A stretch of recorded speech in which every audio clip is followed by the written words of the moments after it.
The High Court judge's sentence hung in the air.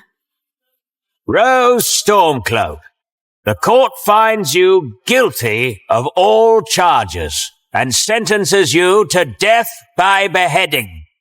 This sentence shall be carried out immediately.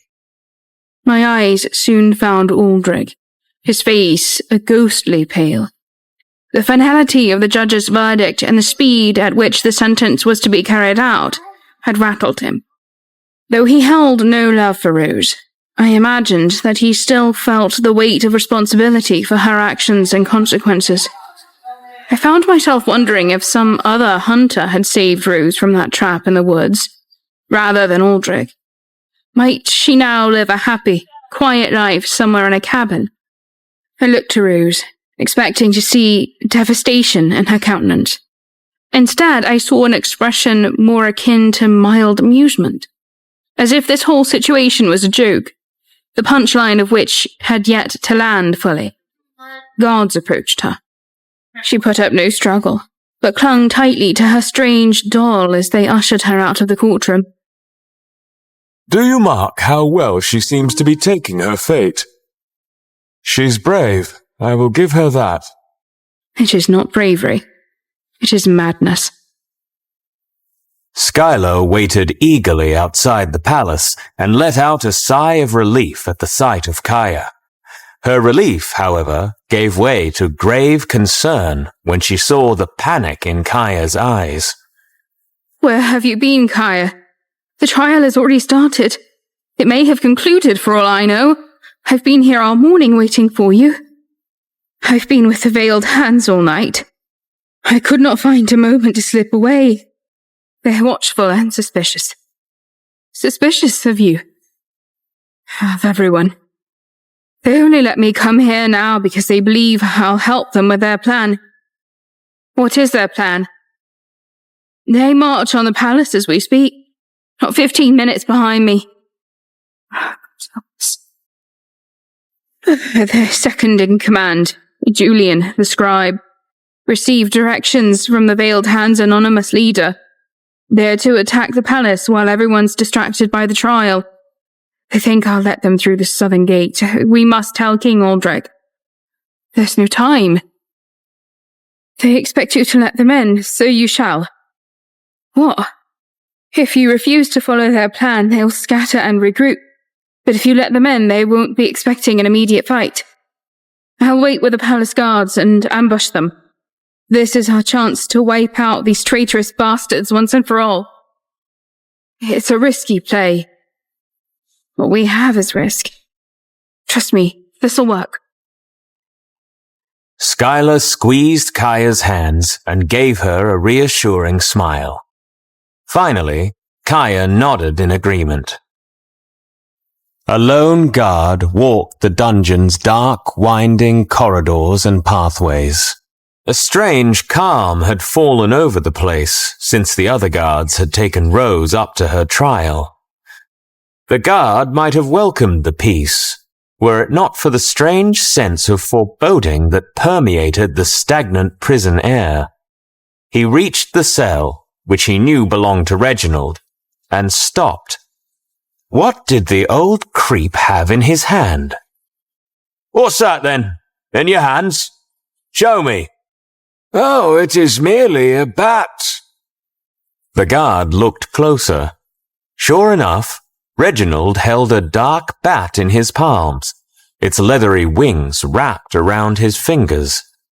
How had he managed to get a hold of it? The guard dismissed this thought. What did it matter? I suggest you let it go. Those things bite. Indeed.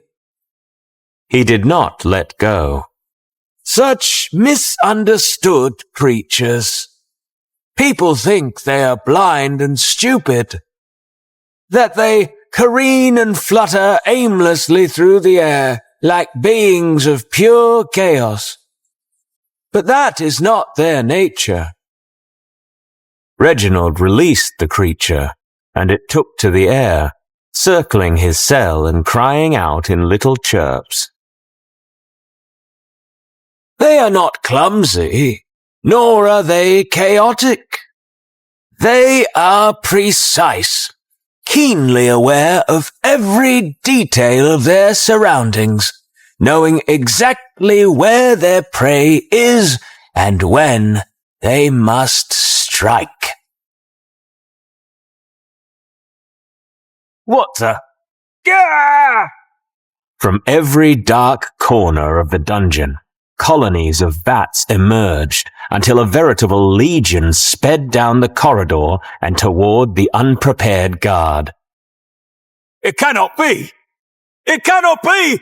Help! Ah!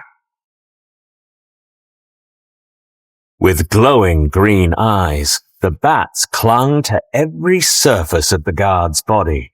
He swatted at them, but they attacked his hands. He crumpled to the floor, writhing in agony as the bats sank their thousands of little teeth into his flesh. Careful! Those things bite! As the guard convulsed, dying, his keys fell to the floor, within reach of Reginald's cell bars. With a sneer, the prisoner stooped and grabbed the keys. I think I've been in this cell quite long enough. Aldrich sat as nobles and court officials filed out of the courtroom and into the adjoining courtyard where the execution would take place. He was in no rush to see the woman he'd called his wife beheaded, to see the face he'd kissed hundreds of times tumbling into a basin with the swing of an executioner's axe. Pushing this thought from his mind, his eye returned to Duke Elegy's silver box. Why had Count Perdue brought it here to the courtroom? And why had he planted the sapphire stone in Aldrich's pocket? Aldrich took hold of the box. He thought he could feel a sort of hum coming from the thing. It was so subtle he could not be certain. They're ready for you in the courtyard, my king. I shall be there directly. With a nod, the court official exited. Aldrich took the box with him as he approached the doors. Aldrich emerged and found that only some people turned to see him. The rest had their gazes fixed on the executioner's platform, on which a blood-stained block and a wooden basin were placed. Rose was led to the center of the platform, where the executioner stood waiting with his axe. Aldrich looked around the courtyard. Something about the scene struck him as odd. He turned to the court official standing nearby. Why are there so few guards? I only just learned myself. It seems there's some sort of situation unfolding at the southern gate of the palace. Why wasn't I notified? We've only just learned this news. It seems the court sorceress in training, Miss Schuyler, requested their presence. She mentioned, I believe, something about the veiled hands. I see. Rest assured, my king, we do not need many guards here. The High Court is sealed securely against any outside threat. Very well. Schuyler stooped, hidden in the bush near the inner wall of the palace's southern gate, with a sizable group of palace guards, some of whom had been pulled from the High Court. She needed as many as she could get for the best chance of destroying the veiled hands. Steady. Wait for my move. Looking sheepishly from side to side, Kaya led a throng of several dozen commoners through the gate. Schuyler's eyes narrowed. So these were the veiled hands. Some wore intimidating executioner's masks. Others wore dark hats pulled low over their eyes, while others wore nothing to cover their faces. They wielded weapons ranging from short swords to pitchforks. Once the front of the group had passed her position, Schuyler ignited a fireball in her hand. Now! she stood up and hurled a fireball directly at the heart of the crowd. The ball of flame expanded as it flew, so that by the time it reached its mark, several of the veiled hands were consumed by its destructive blaze. Guards from either side of the road rushed at the intruding force. Though the veiled hands outnumbered the guards 3-1, they were not trained soldiers. Some of the commoners ran out of the gate in a panicked retreat, but most stayed, determined to fight to the death. The combat was fierce. Skylar worked her sorcery carefully, mindful of how easy it would be to harm her own forces accidentally. Flashes of orange and green emanated from her fingertips, causing executioner masks to burst into flames or rebels to collapse to the ground in a sudden fit of sickness.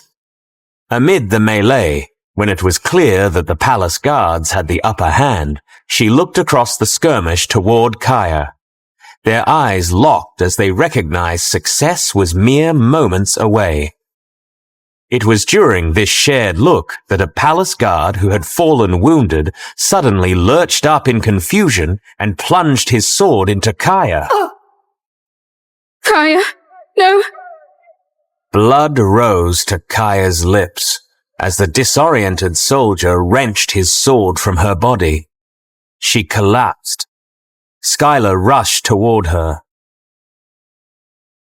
As she did, the last of the veiled hands met their end. The guards let up a victory cheer. While the men around her cheered, Skylar dropped to her knees beside Kaya. Kaya? I'm here, I can help you. Skylar waved her hand over Kaya's wound, healing magic pulsing from her palm. She knew at a glance the wound might be too grievous for even her powerful magic. It's not working. It should be working. I do not feel pain. That is enough. No, that is not enough. You cannot die now. We have won the day. We won! I'm glad I knew you. But there is still so much to know. And so much I want to know about you. If there is a next life, we'll have enough time then. Time. Kaya? Kaya? I love you.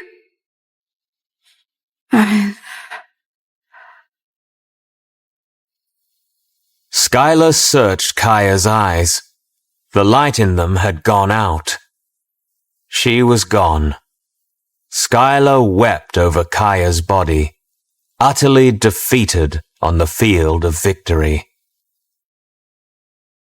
I shivered and looked up at the storm clouds brewing overhead. How different the day looked from when we had first entered the courtroom. I turned my attention back to the platform where the executioner, in his dark mask, was approaching Rose. I could not hear from this distance, but I thought it looked like he was saying something to her. Rose looked out at the crowd that had gathered before her. All these people are here to see me. 'Tis wonderful. It is wonderful that we should meet again in these circumstances. I know that voice. Julian? My sister, Cheryl, sends her regards. You are no executioner. You of all people should know what a little bribery can get you. I understand this position takes some practice, so just know that my first swing may be a little messy. He shoved Rose down to her knees and leaned her over the executioner's block. What's so amusing? We cannot begin yet, silly. My doll told me the guest of honor was about to arrive. She pointed out the doll at her side.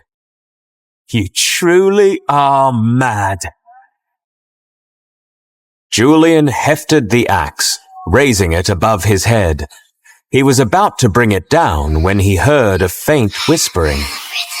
Where was it coming from?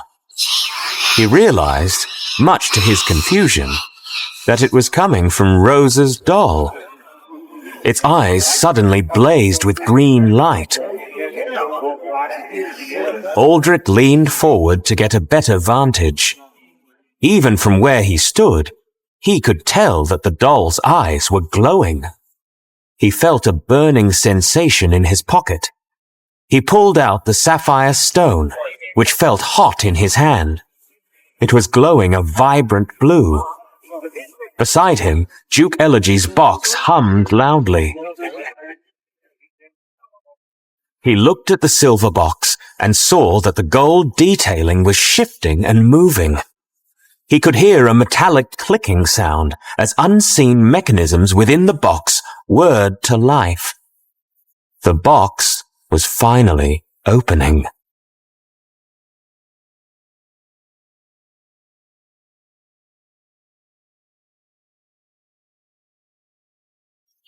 The crowd around us murmured with a growing fear. I had never known Rose to possess magical abilities, so I was at an utter loss when the eyes of her strange doll began to glow a sickly green. "Bronwyn!" I turned to face Henry, who was holding out the fairy tear stone, which he wore around his neck. It was glowing too, though it shone iridescent rather than green. I glanced in the direction of Aldrich. I could see a bright blue light clutched in his hand. Could it be another gemstone? He was looking down at something I could not see. Aldrich watched with fascination and dread as the silver box, which Duke Elegy had gifted him, whirred with metallic life. Golden detailing shifted this way and that across the surface of the box, and soon a seam appeared, then two, then four, as the box undid itself, opening and revealing its contents. Finally, all that remained of the box was a shining platter on which a dark, silver crown rested.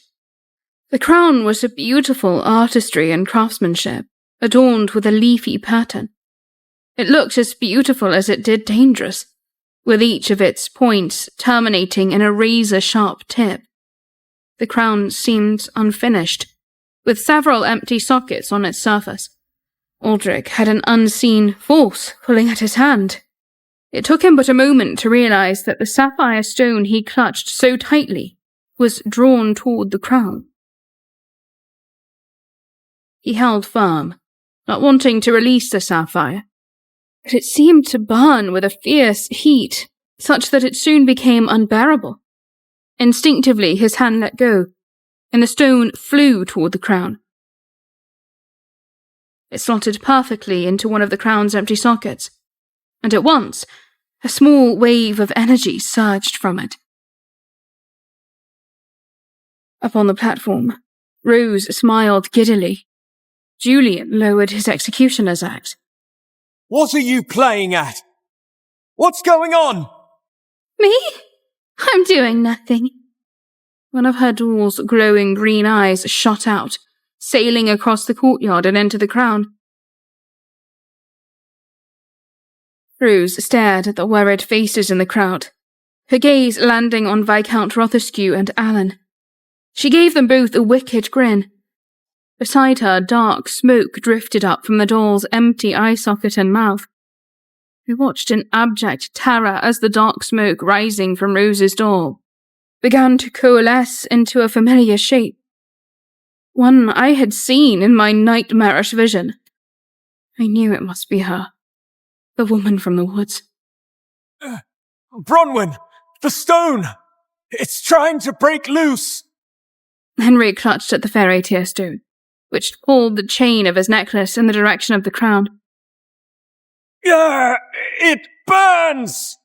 You must hold on. Here. I used my magic as best I could to form a sphere of ice around the stone. The ice wouldn't last long against the heat of the stone, but it would buy us some precious time. Everyone must leave now.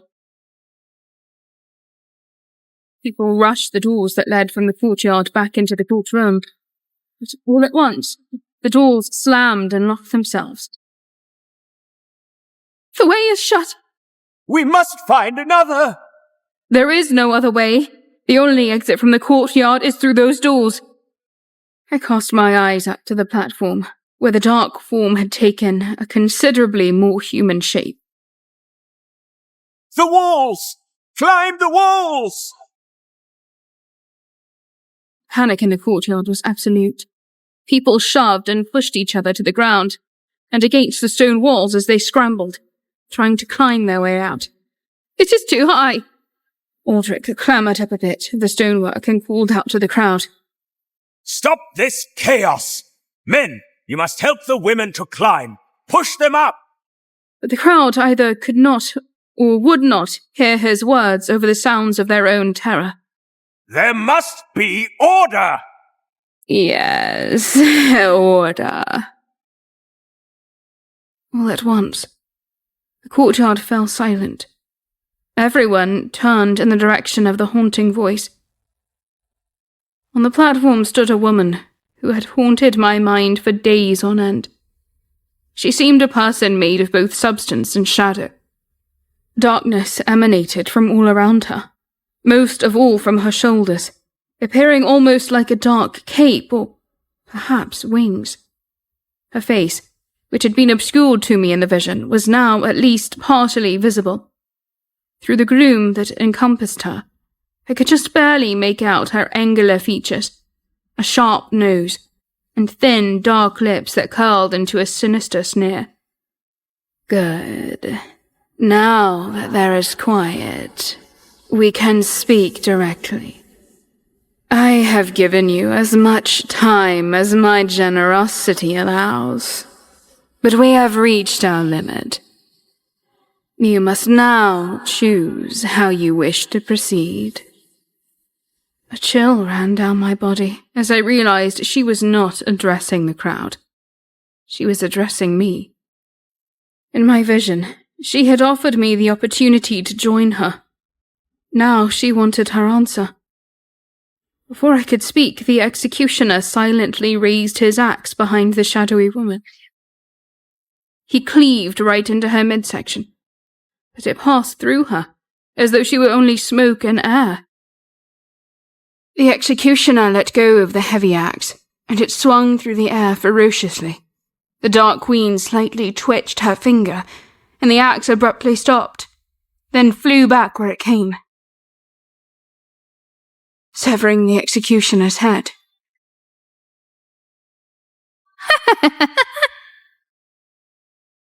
The crowd erupted into another wave of panic as once again they tried in vain to scale the tall walls of the courtyard. The noise, it is so tiresome. Several women had made it atop the wall, but the shadowy woman waved her hand, and the women were yanked backward. A silvery substance was drawn from their bodies and into the dark entity's outstretched hand. The woman collapsed into the crowd and onto the stony floor. People shrieked as they saw that the women, who had been young and beautiful, were now pale, shriveled husks. If you insist on screaming, I will insist on silencing you. All of you. I can't hold the stone much longer, Bronwyn! The ice had almost completely melted away from the fairy tear stone. It was pulling toward the crown with such force that Henry could hardly keep his footing. I looked back at the platform where the shadowy woman extended a hand to Rose. Rise, my child. You need not kneel before the likes of them. So you are the one who has been my sole companion in the darkest of times. I am. Now, my sweet, who shall be made first to suffer? Rose's eyes landed on Viscount Rothescue and Alan. No! Rose! Please! Don't do this! Ah! Viscount Rothescue, who had survived more than one terrible beating, was lifted into the air and bent backward, snapping like a stick in the hands of a petulant child. More of the silver substance shot from his body and into the hands of the shadowy woman before his lifeless body dropped back down to the floor. Alan wept, but it did not save him. He too was lifted into the air. Rose! Rose, I still love you! Ah! The silvery substance oozed from his eyes, his nostrils, and his mouth. It flowed toward the dark being in a steady stream. Oh, he might have lived a long life. There is much vitality in him. Or rather, there was. With magical force, his withered husk of a body was hurled up and over the courtyard wall. Him next! Rose pointed at Aldrich, who stood his ground, defiant. He drew his sword and took a fighting stance. Little king, your sword will not save you. I stepped in front of Aldrich. But I will. So, this is your choice. Very well. The Dark Queen stretched out her hands. I felt my body lift off the ground momentarily, but I extended my arms, and let all of the pent-up anger I had ever felt unleash in a blizzard from my palms. The icy chill of my magic met the dark force of the evil sorceress. The people fled to the edges of the courtyard, keeping clear of the clash of powerful magic. Somehow, I was holding this being at bay. Enough of this. I will let you have your king for now, as payment for my continued generosity. I will take the rest. The rest? The woman floated into the air, dark energy shooting from her fingertips. The panicked crowd bashed in vain at the doors and walls, leaving bloodied handprints. Groups at a time were pulled up toward the woman, as though they were puppets. Only instead of strings, thin streams of their silvery life force flowed into her outstretched hands. I fought to protect them, launching bursts of my icy magic. But I could only save one or two at a time. Even still, each person I saved only lasted another moment before she pulled them toward her again. I could not stop her. And so I fought on, knowing I would watch each and every one of my countrymen in the courtyard be murdered. She lashed out at Henry multiple times, but her power had no hold over him. I realized it must be the stone which he clung to dearly, though it burned him. Eventually, the courtyard fell deathly still. The only people left were myself, Aldrich, Henry, and Rose. I could scarcely bring myself to look anywhere but at the dark entity before me, afraid that seeing the death she had wrought would rend the last of my courage and sanity. Why? Why have you done this? Did I not make myself clear to you in the woods? We must unmake Elisaria to rebuild a better world. To answer your questions specifically, I came here today for this. The dark silver crown shot off of its platter and into the hands of the woman. The rest of this, she gestured to the carnage around her, was for justice. The dark crown. Yes, a dark crown for a dark queen. You'll have to thank Duke Elegy for delivering it to me. We will stop you! If you could stop me, you would have. Fear and despair gripped us all. Was she not right? The Dark Queen put an arm around Rose. Come, child, let us go away. The shadows, which floated up and away from her shoulders like dark wings, flapped down, obscuring both her and Rose. When the smoke cleared, they were gone. Henry collapsed, the fairy tearstone rolling from his hand. It was no longer glowing. I then noticed Henry's arm. Burnt skin fell in pieces beside him, his fingers black and near skeletal. There is, at least one less stone on the crown for now. I held him in shock, numb. A strange sensation overtook me as the world had frozen in time, and then a rush of liquid streamed down my legs. The baby was coming.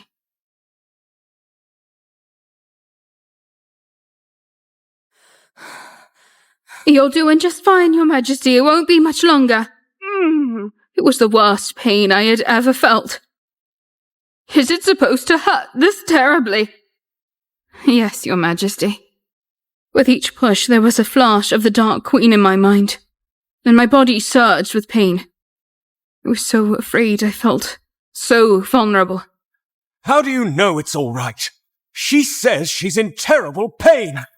Perhaps the Dark Queen has cast a spell on her to make the labor impossible. I have seen this many times before, King Henry. You have nothing to worry about.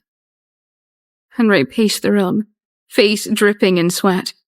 I had never seen him look so overwhelmed. I thought perhaps part of his anxiety was guilt for not having listened to me about the Dark Queen. I had told him that something was wrong, and perhaps he thought he was being punished for calling me a madwoman, instead of believing that my instincts were worth listening to. It was all so strange and surreal. Most of all, Henry and I were not the only people in the room. In the corner of the delivery room, Aldrich was standing. He had insisted on being present, and did not move his eyes away from the door. He did not want any more blood on his hands, least of all mine. I can't. You can, Majesty. And you will. I was not sure how much longer I was going to be able to endure the pain, but I just kept watching the nurse, whose face remained calm. As long as she was calm, I knew it would be okay, which is why, when she furrowed her brow suddenly, I became very, very afraid. Nurse, what's wrong? It's all right. I've seen this before. What? What is it? She placed her hands on my belly and applied pressure. I believe the child is facing in the wrong direction. The room fell silent as the gravity of the nurse's words settled over us like a heavy fog. My breathing quickened, and beads of sweat formed on my forehead. Henry's anxiety reached a new peak, and Aldrich, who had been a silent observer until now, took a step forward. What does that mean? Can you do something? We need to try repositioning the baby. Henry, torn between fear and hope, nodded vigorously. Take deep breaths. We'll guide you through this. It might be uncomfortable, but we need to make sure the baby turns in the right direction for a safe delivery. I gripped Henry's hand tightly. All right, Your Majesty. With the next contraction, we'll gently guide the baby into the correct position on the count of 3.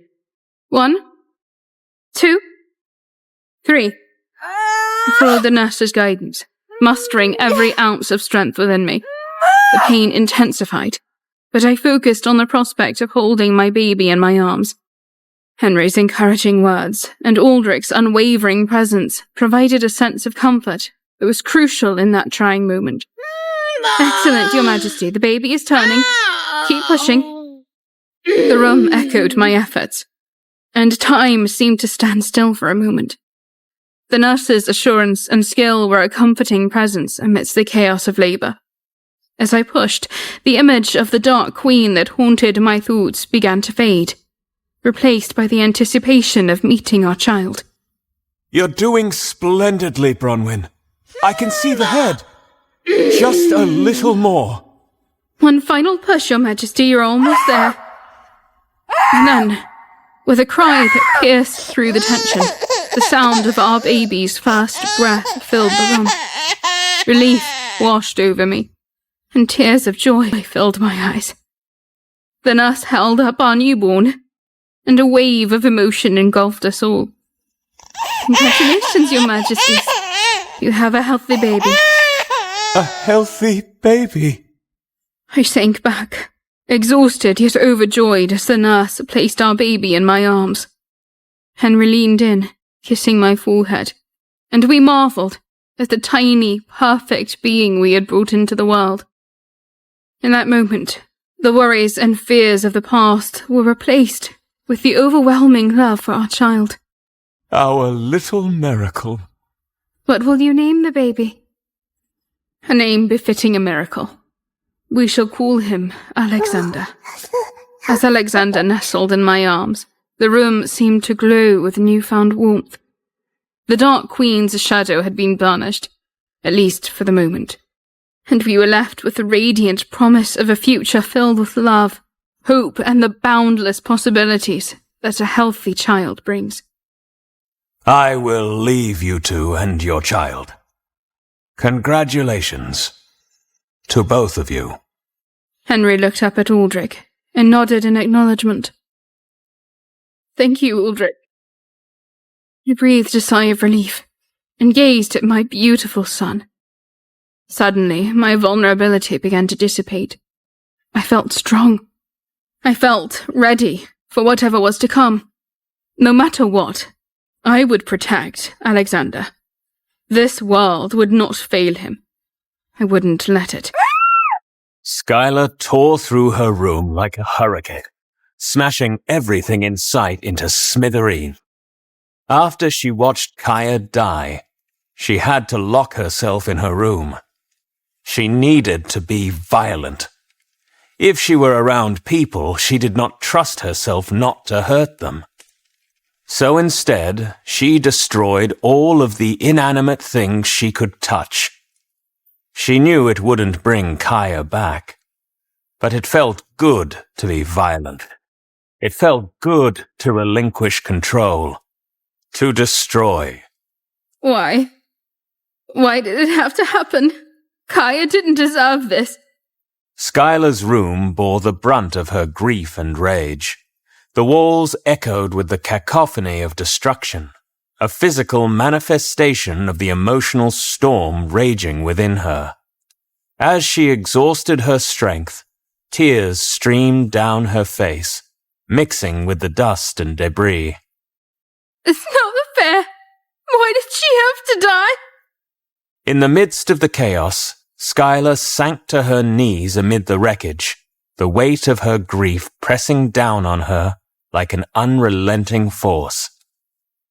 The room, now in ruins, mirrored the shattered pieces of her heart. I should have done something. Anything.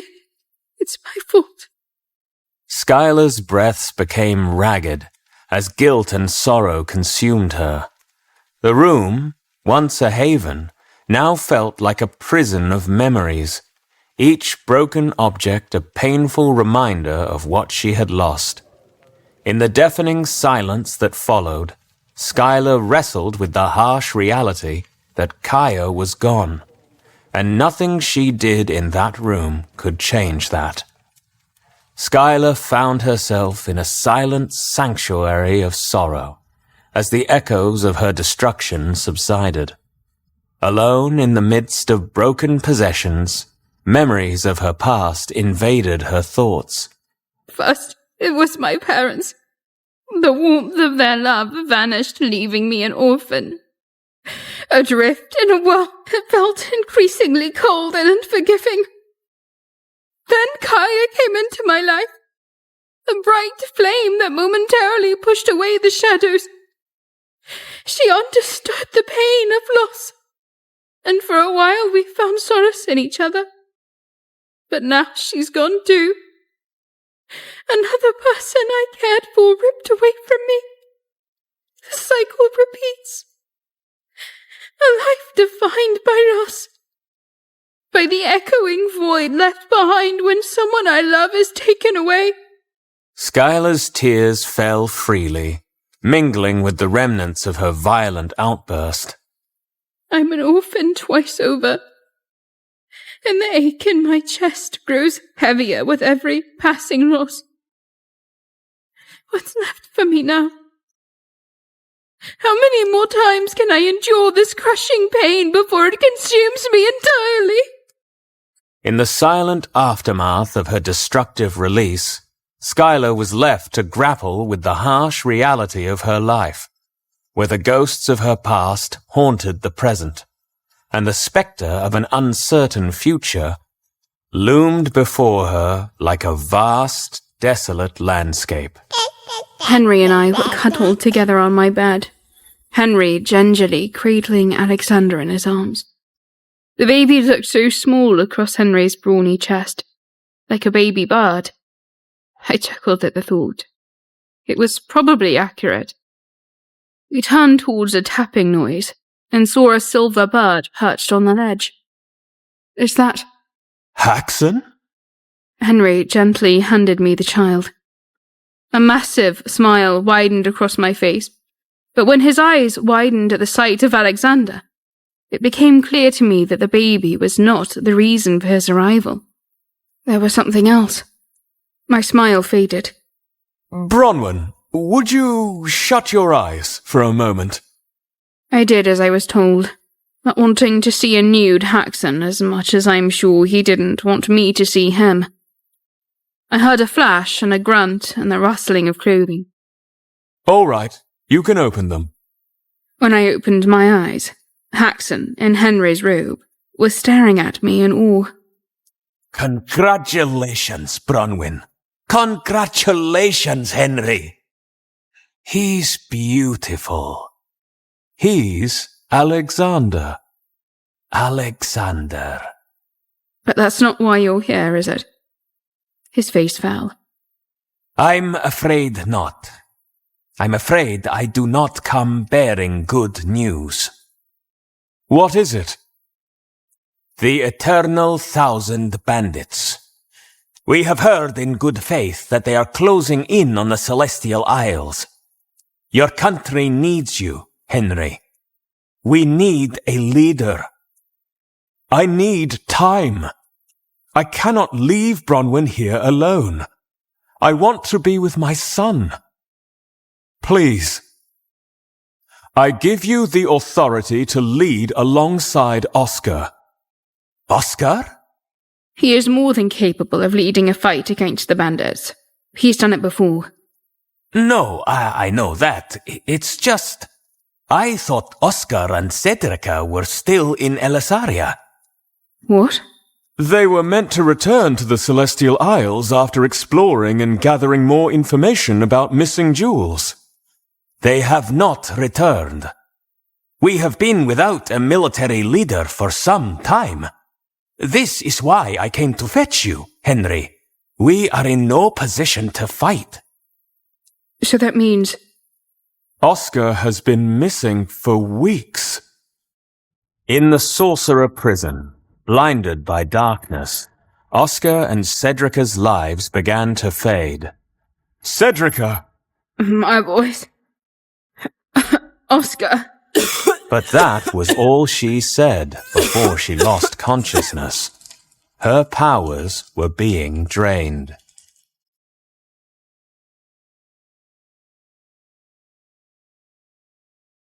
Aldrich sat by the fire and considered what the day might bring. A fool's errand, he thought to himself, when the door opened and Henry entered unannounced. Aldrich? Henry. An awkward silence hung between them. Have you come to discuss recent sporting events? A sly smile spread across Aldrich's otherwise somber face. The Celestial Isles is under attack. The Eternal 1,000 bandits are closing in on my country. I take it that means they need their king. They do. I understand that. And Bronwyn cannot travel right now. Nor would it be safe to put Alexander through that type of journey, especially given the state of the world. It is impossible to know what monsters lie out there. I would not subject my child to it either. Henry looked at the floor as the unspoken fact filled the room. Aldrich had no child. This was something they both knew quite well. He let out a deep sigh. While I'm away, I need someone I can trust to look after Bronwyn and Alexander. Keep them safe. And the person you trust is me. I know it's a lot to ask, especially considering our history, but you're the only one I can entrust them to. Aldrich's expression tightened at mentioning their tumultuous past, but he remained silent, allowing Henry to continue. Bronwyn and Alexander deserve to be shielded from the dangers that loom over Elysaria. I believe you can do that for them.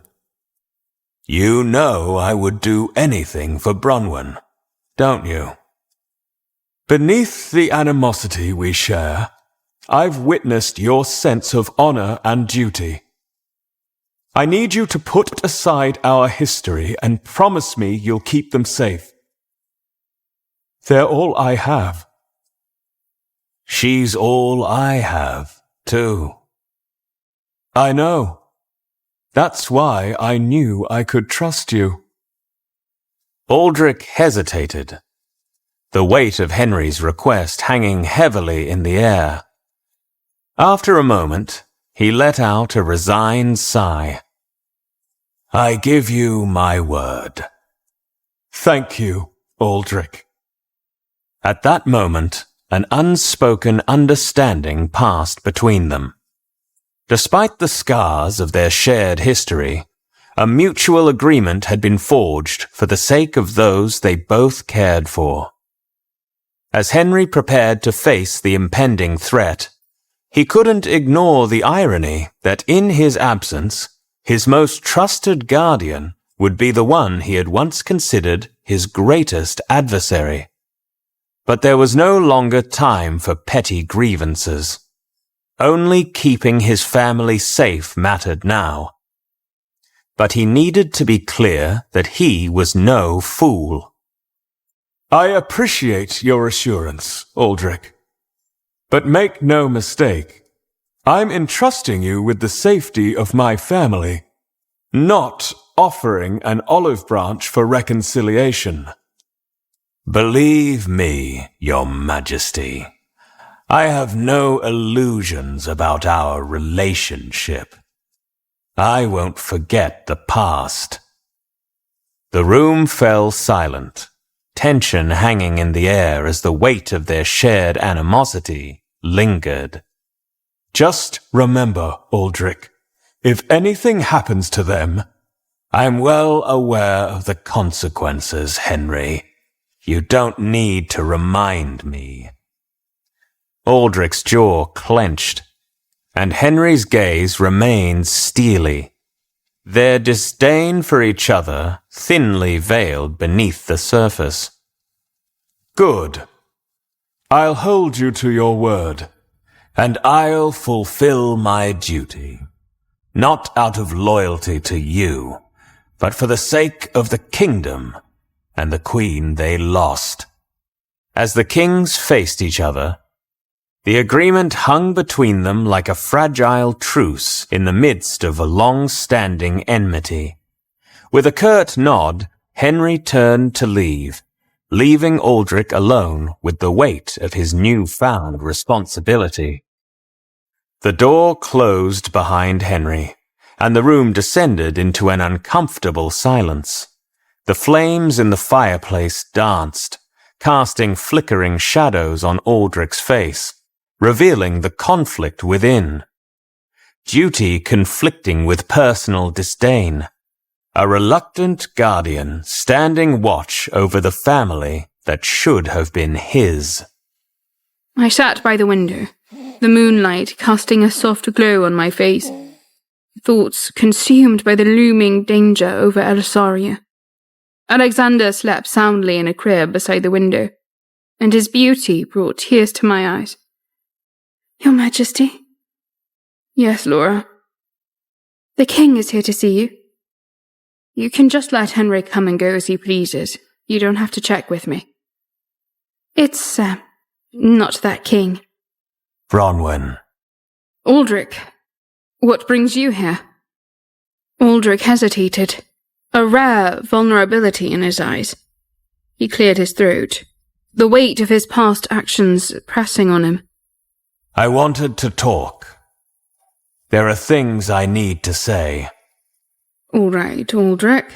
Speak your mind.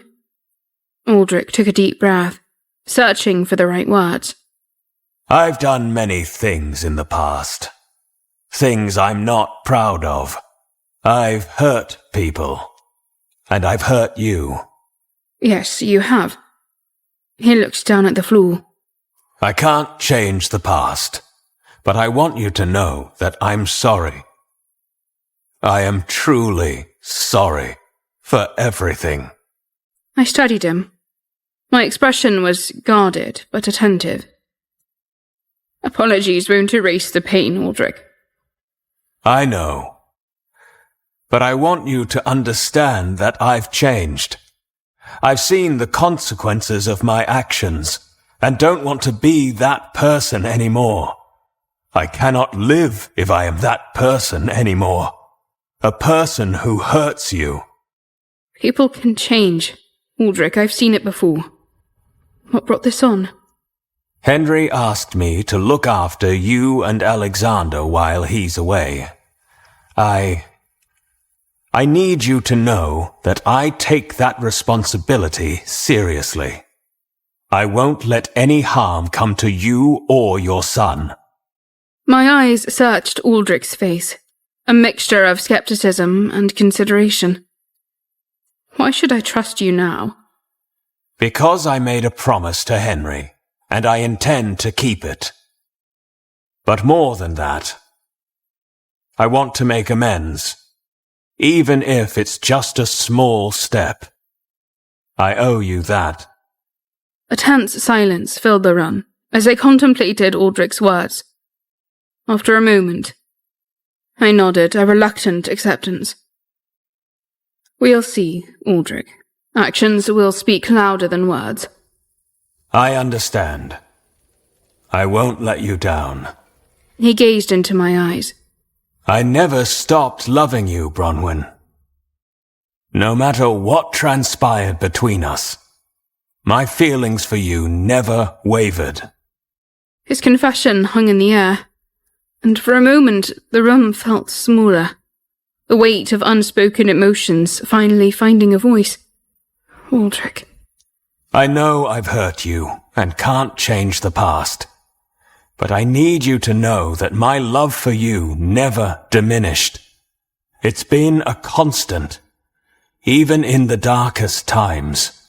I felt a mix of emotions. A tumultuous blend of surprise, confusion, and a stirring warmth in my heart. Aldrich, Please, Bronwyn, hear me out. I need you to know that I would do anything to make amends. To be there for you and Alexander. My love for you is genuine, and I want to protect what we have left. His sincerity was undeniable, and I found myself opening up to the possibility of healing old wounds. Aldrich, I never stopped loving you either. Bronwyn. I moved closer to him, the distance between us shrinking as we stood on the precipice of a new understanding. Our confessions echoed in the quiet room, and for a moment I felt the weight of his words. The truth hung between us, and the complexity of our shared history was undeniable. He wasn't asking for a reunion. He just wanted me to understand the depth of his feelings. I'm not asking for anything, Bronwyn. I just need you to know that. Aldrich's gaze held a mixture of sincerity and regret. and the room seemed to shrink as we grappled with the complexities of our emotions. I understand, Bronwyn. I only want what's best for you and Alexander. Our past is complicated, but I want you both to be safe. He took a step towards me, and we stared at each other, eyes both filled with tears. I leaned forward and touched my forehead gently to his. Despite how hard I tried to push my feelings away, I miss you so much. I miss what we used to be. I see the man you've become today, and I see the man I fell in love with long ago. As our foreheads connected, we both couldn't hold back tears streaming down our faces. Our shared commitment to Elisaria became the common ground upon which we could build a future, acknowledging the past without letting it overshadow the present. With that, Aldrich left the room, leaving me alone with my thoughts. Duke Elegy, Viscountess Amelia, and baby Beatrice sat together in the cozy living room, the warm glow of candlelight flickering on the walls. The room echoed with the sweet sounds of Beatrice's laughter as she played with her tiny toys. These moments are rare and precious. We must savor them, Amelia. Indeed, my lord, they bring solace to my heart. A sudden knock on the door shattered the tranquility. Duke Elegy's expression shifted caution in his eyes. We're not expecting anyone. Viscountess Amelia exchanged a puzzled glance with Duke Elegy as he carefully handed Beatrice to her. Stay here. I'll see who it is. He approached the door cautiously, his hand instinctively reaching for the concealed hilt of his dagger. With a deep breath, he opened the door to reveal Kelderic, who stood there with a smirk, his missing teeth like tattoos of past violence. Duke, the time has come. The Isles are ripe for the taking. So soon, Kelderic. We were enjoying a peaceful evening. Kelderic's grin widened, oblivious to Amelia, who discreetly eavesdropped from the living room. Bandit? Duke Elegy is a bandit? Peace is a luxury we can't afford now. The Celestial Isles are vulnerable, and our allies are ready to strike. Very well. Amelia and Beatrice will stay here. We move swiftly and quietly.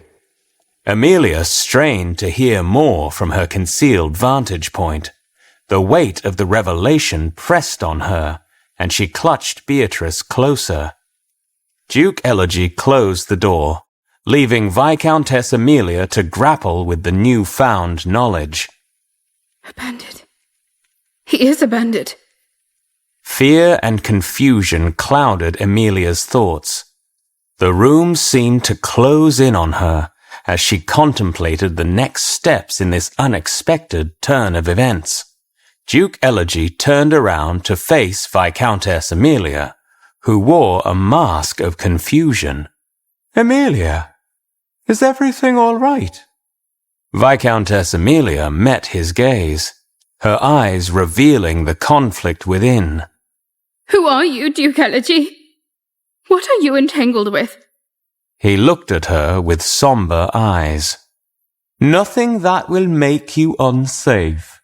I can promise you that. How can I trust you? He shrugged. You can't. But I want to. So do it anyway.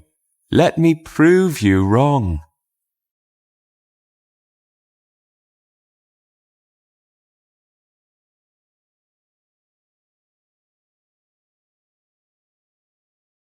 Cedrica and Oscar sat in their cell of the prison tower, each one deep in thought.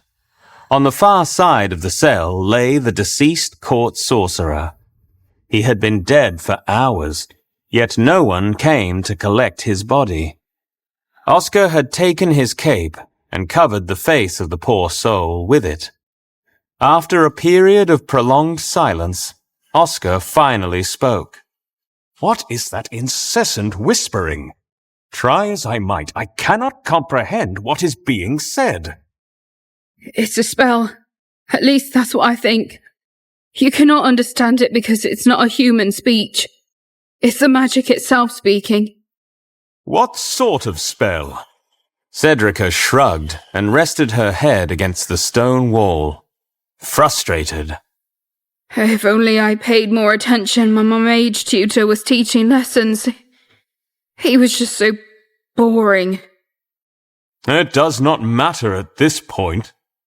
But it does. It may be the reason my powers have weakened. But if I could transform, I would reach a capital in mere minutes. Unfortunately, we may have to break out of here in a more traditional way. Meaning? Bash a guard's head in and steal the keys. Have you seen any guards? Surely one will come around. Did you hear that? They looked around for the source of the noise. The cape, which Oscar had placed over the dead court sorcerer's face, had fallen away. I will replace it. Oscar, didn't you close his eyes before you covered his face? Of course. Oscar looked down. The sorcerer's opaque, dead eyes stared blankly up at the ceiling of the cell. Perhaps I forgot. Oscar reached down and closed those dreadful eyes. He placed the cape back over the dead man's head. The sound of the cloth falling away again reached his ears. Oscar turned around. The sorcerer's eyes were open. Perhaps he's alive after all. Cedrica, that man had no pulse. His body is cold.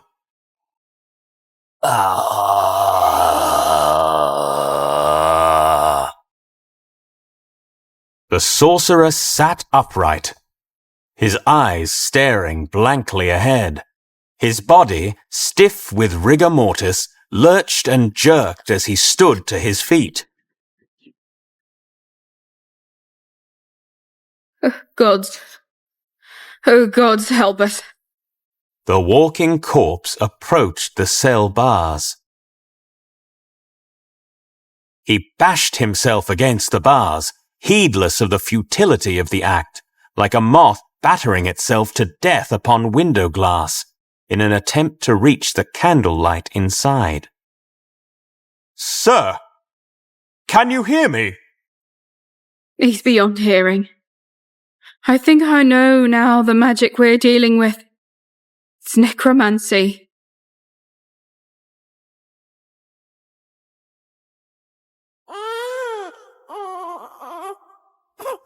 I held my child close, my finger brushing his soft cheek. All around me, my ladies-in-waiting busied themselves with tasks to make me as comfortable as possible. Lady Laura poured tea. Matilda adjusted and then readjusted the bedsheets. I assure you, ladies, I am quite comfortable. It is good to see the baby so at peace. Yes, at least one of us here in the palace can be at ease. His mind is not troubled by dark queens or powerful magic or bandits. I pray Alisaria and the Celestial Isles prevail, so that he will never know such fears. My queen, there is a visitor for you. I looked to Lady Laura, who was now standing by the door. At this hour? It is Grand Duke Bjorn, your majesty. With the knowledge he possessed, the Duke's counsel would be of vital importance. Send him in. The Duke entered, weary with travel and covered in sweat stains and road dirt. He stopped at the sight of my baby, his eyes welling with tears. Hello, Grand Duke Bjorn. My queen. He is beautiful. What is his name? Alexander. Alexander. A good, strong name. Do you know about the trial? Yes, I have learned of the massacre and that this Queen of Shadows now possesses the Dark Crown. I tried to make it here as quickly as I could, but, Your Majesty, I have failed you. All I have ever done is fail you. You have not failed me. You are here now, and there is still much we can do. This fight has only just begun. Tell me, is there anything more you've learned about the crown that you did not already communicate in your letter? Only what I fear you already know. The crown has immense innate magic, but should one place specific gemstones on it, its true power would be unlocked. The wearer would be a god in the world of men. Is it true that the Dark Queen now possesses the gemstones? I read in your thoughts that she already has the emerald and sapphire stones. If she has completed the crown, I do not know that we can win this fight, even with all of the might of the whole continent behind us. There is one that we still hold in our control. The fairy tear stone. Yes, it cost Henry dearly to hold on to it. Then there is still hope.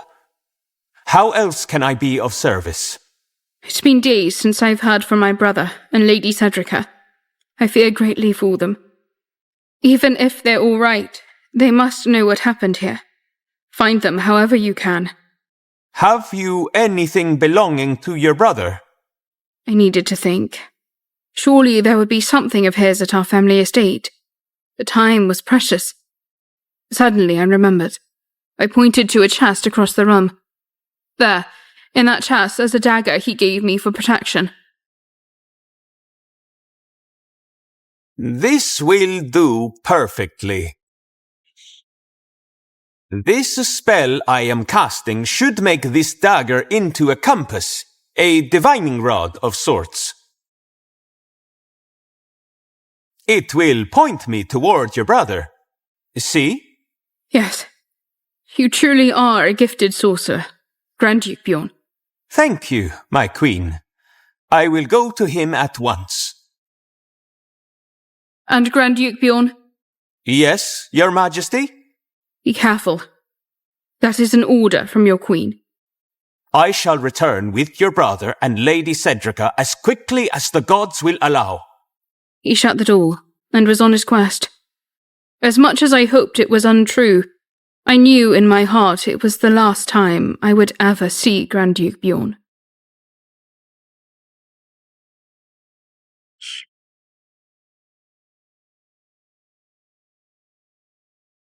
The sorcerer's reanimated body continued to bash itself against the bars of the cell. Must he keep at it? An unseen force draws him. It's likely the same force draining me of my power. Oscar repositioned himself to get a better look at the walking corpse. Careful, do not get too close. His eyes are looking up. So they are. But there's nothing there. I have seen towers like this before. They are scattered around the forest. They were not originally built to be prisons. They were, in fact, watchtowers. A watchtower in the middle of the forest? They watched for fires. To have the best vantage, the tops of the towers were constructed with large platforms exposed to the elements. I have heard that hot air rises. Might it be so with latent magical energy? That could be, yes. So, if you were going to perform a spell to draw in magical energy, might a platform like that be advantageous? Cedrica's eyes widened. Oscar might be correct.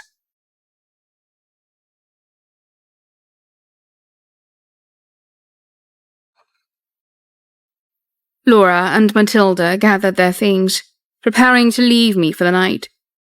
Be sure to let us know when you or little Alexander need anything. We will only be but a room away, Your Majesty. Thank you. Good night. Good night. Good night, my queen. And good night to you, my little prince. Such a pretty baby. I sat up. Hello? I was met with silence. It's all right, dear. Go back to sleep. Such a pretty baby. Who is there? I searched the darkened room, lit only by the candle beside the bed. The voice I had heard seemed to be coming from a particularly dark corner. Show yourself at once.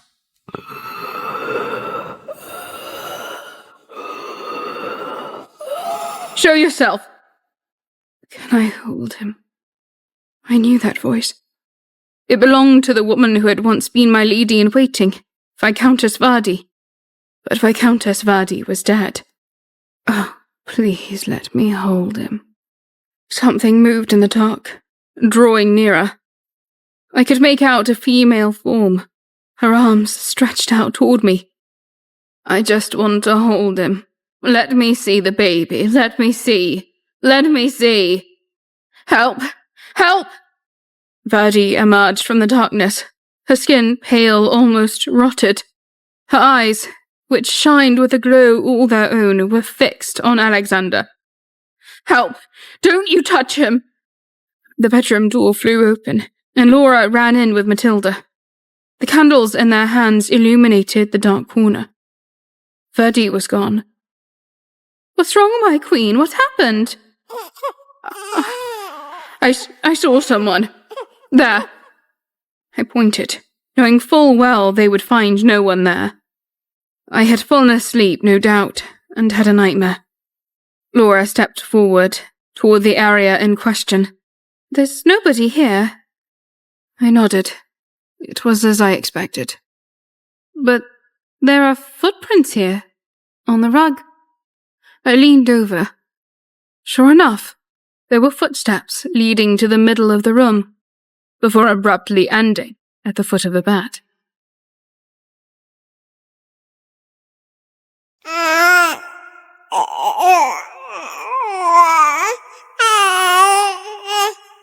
My ladies-in-waiting wished to console me after my frightful experience, but I could see in their eyes the same fear that gripped me. A woman whom I knew to be dead had come to visit me, had stood in this very room asking to see my baby. She's gone now.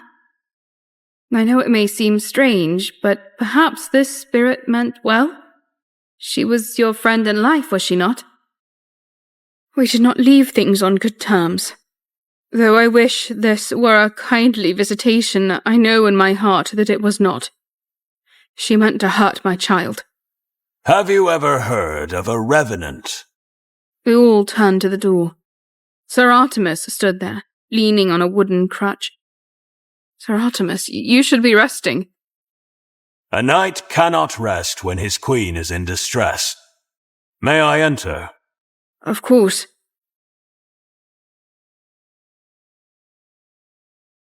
So, have you come to protect me, brave knight? I have indeed.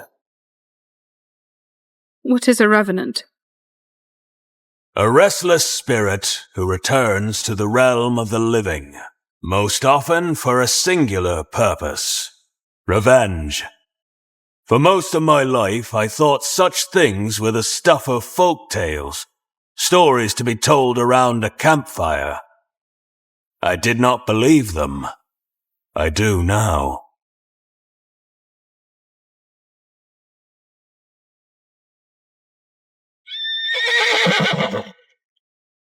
Grand Duke Bjorn dismounted from his horse and hastily tied it to a tree. Before him stood a tall stone tower, the top of which was a large wood platform. "It is an old watchtower." Grand Duke Bjorn consulted Oscar's dagger, holding it loosely in his hand. The blade, moving under a magical power, pointed directly at the tower. Angling several floors up, at a barred window. Oscar is in there, to be sure.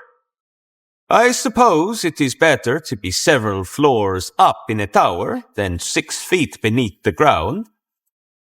Under the cover of darkness and hidden in the foliage, Grand Duke Bjorn crept around the base of the tower until he found the front entrance. It was guarded by a solitary man in garb, which the Grand Duke recognized. He looks to be a member of the Eternal Thousand Bandits. Let me see what his thoughts hold. Then I might have a means of strategizing. Grand Duke Bjorn focused in on the bandit, attempting to read his mind. I cannot do it. What's this?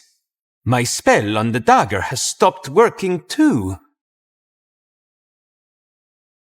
It seems my magic simply will not work here. Oh well, time to improvise. The Grand Duke raised the dagger and then hurled it at the guard. With the guard dispatched, Grand Duke Bjorn collected keys from the guard's body and entered the tower.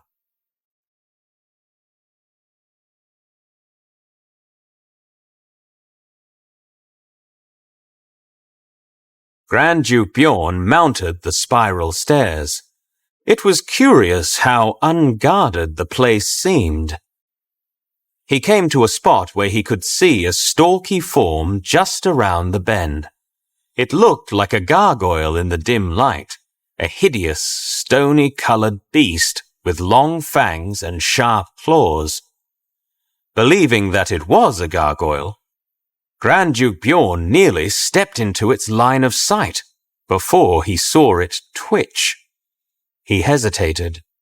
From his vantage point, it was hard to see the thing clearly, and he could not positively identify what kind of animal it was.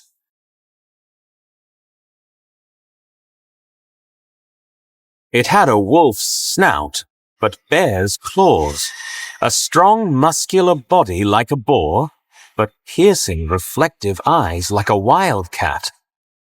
Then it occurred to him that this creature, this abomination, was all of these animals combined. A necromantic construct built to watch and kill. This explained the general lack of guards present at the tower. They did not need guards when they had such a monster. Grand Duke Bjorn became aware of footsteps behind him. He turned. The guard he had slain was mounting the stairs, his eyes fixed upward. He did not seem to see the Grand Duke. Grand Duke Bjorn pressed himself against the wall and allowed the undead guard to pass. The guard made his way around the creature. It must have sensed he was already dead, for it let him go by without giving him a second glance. Slowly, Grand Duke Bjorn backed down several steps. He looked down at the way he had come. He could not fight the creature outright, but if he could get it to tumble down the stairs, he might succeed in incapacitating it. Thinking quickly, Grand Duke Bjorn wedged his back against one wall and his feet against the other. He inched his way up and up, so that he was suspended 6 feet over the steps. It was as high as he could go. He hoped this creature would not think to look up. Grand Duke Bjorn took Oscar's dagger, still slick with the bandit's blood, and dropped it. It clattered and made a racket, bouncing down the steps. With a grunt, the foul beast pursued the noise. As soon as the abomination was beneath Grand Duke Bjorn, he dropped down, landing just behind it. He gave the creature a violent shove, sending its rotting form toppling headlong down the staircase.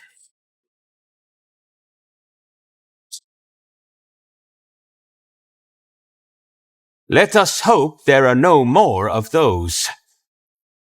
Grand Duke hurried up the steps. Inside their cell, Cedrica and Oscar stood up, shocked by the noises they heard. The reanimated corpse of the court sorcerer still bashed and battered itself against the cell bars. Someone's coming. Be ready. The bandit guard, bleeding from a gaping wound in his neck, stalked past the cell, heading upward to another floor. So, there are guards here. What happened to him? Who is there? Grand Duke Bjorn? What are you doing here? I am here for you, of course. It seems I am too late for him. Grand Duke Bjorn pointed at the court sorcerer. There's a power here. It drained him of his power and killed him. It's stealing my power too. I have noticed it myself.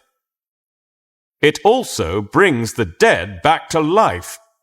We can discuss the particulars once you are both free. The Grand Duke tried each one of the keys from the guard's key ring. None of them fit the cell. Come on! None of these will fit. There is another thing we can try. If you can find the source of the spell that is sapping our power, maybe you can destroy it. Where might it be? We think it is up there, on the platform at the top of the tower. Then I must hurry. We have no time to waste.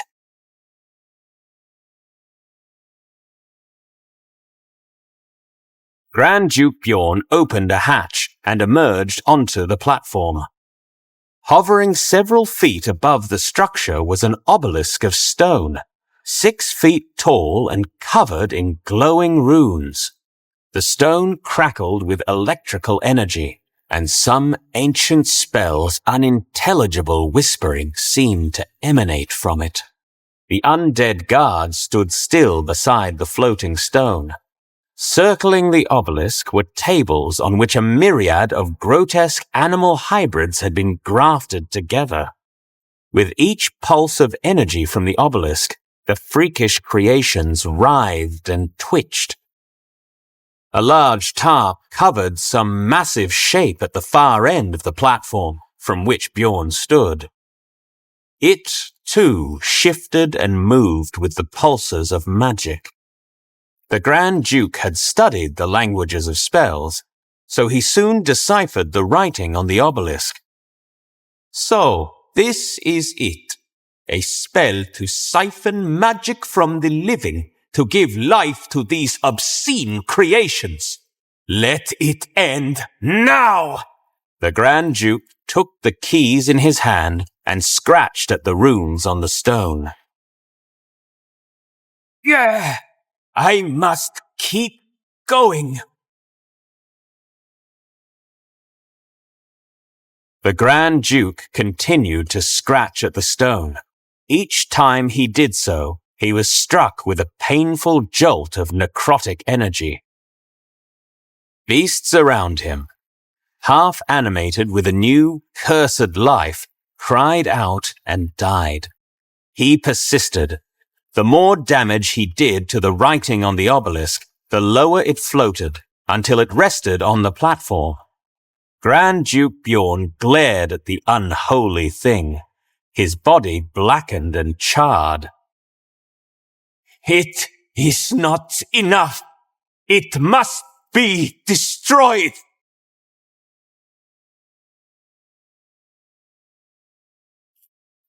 Grand Duke Bjorn dragged the obelisk to the edge of the platform, straining incredibly under the effort. He needed only one last strong push to send it toppling, but found he did not have the strength left in him. Across the platform, the tarp fell away, revealing what had been hidden beneath. The thing that rose before Grand Duke Bjorn was massive, larger than any beast he had seen on the plains of Ret. Its legs were as thick as tree trunks, its torso the size of a carriage, and its arms extended meaty, clawed hands. The Grand Duke stared up at its misshapen head. Its glowing eyes stared back at him, and it opened a gaping maw that sported several rows of sharp, gnashing teeth. You slept in, my friend. It is too late for your little brothers and sisters. That's right. I killed them. So come on! Come get me!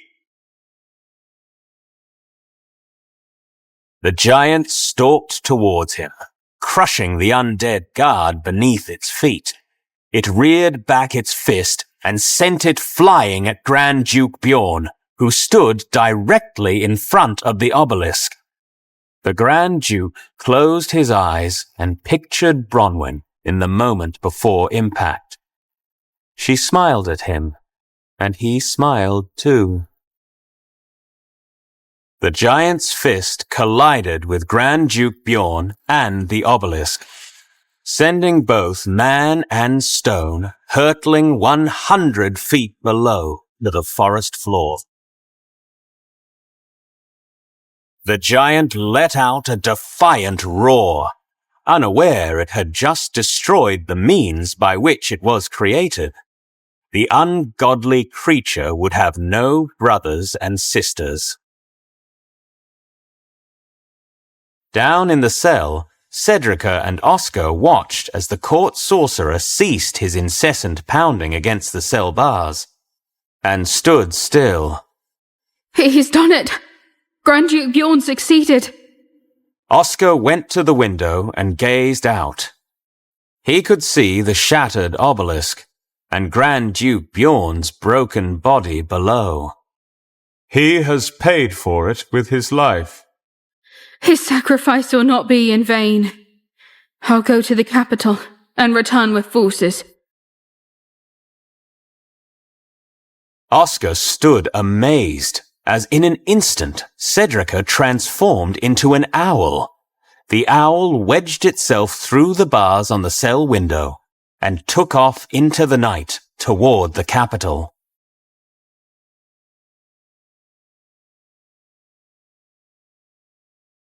Aldrich walked the ramparts bordering the royal palace.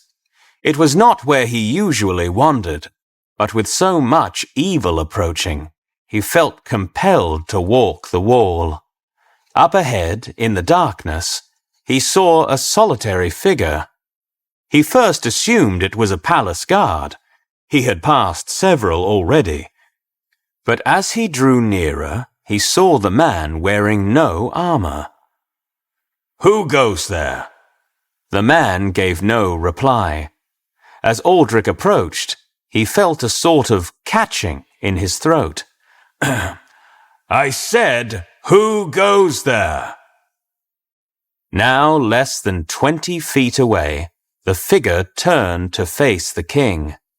Aldrich froze where he stood. Marquis Carlson. The man certainly looked like the Marquis. His face even had the purplish hue that it had taken on as Aldrich strangled him to death. Now Aldrich wheezed, his breathing growing more labored by the moment. It was as though some force was closing around his throat. "Marquis, I'm sorry." Aldrich collapsed to his knees. He pounded the stone. His throat had completely sealed shut. His vision blurred. "My king! My king! Are you all right?" All at once, Aldrich could breathe again. He retched and glanced up where he had seen the Marquis. Carlson, was gone.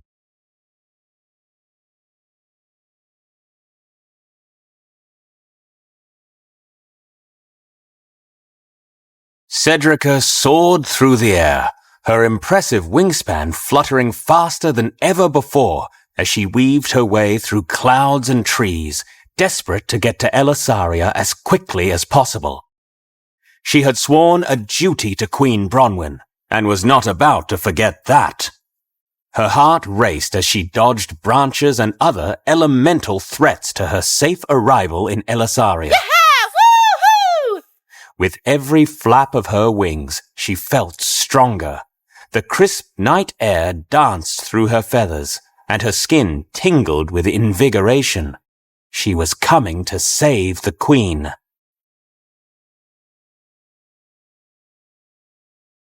But suddenly, she heard a sinister screech echoing through the night sky. Upon listening more closely, she heard the quick fluttering of wings. They were moving much faster than hers, so she knew it had to be a small creature.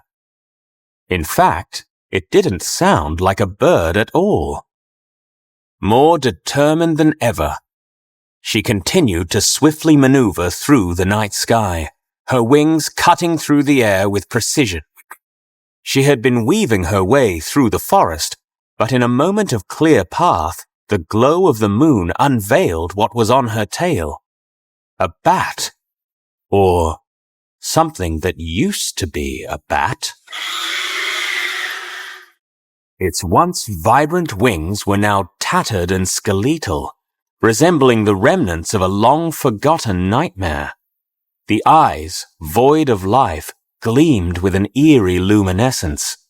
Its fur and flesh had decayed, leaving exposed bones creaking and moaning with every flap. Its elongated fangs, stained with an otherworldly darkness, dripped like a wound. The smell of death clung to the creature, a foul odor that permeated the air as it closed in on Cedrica.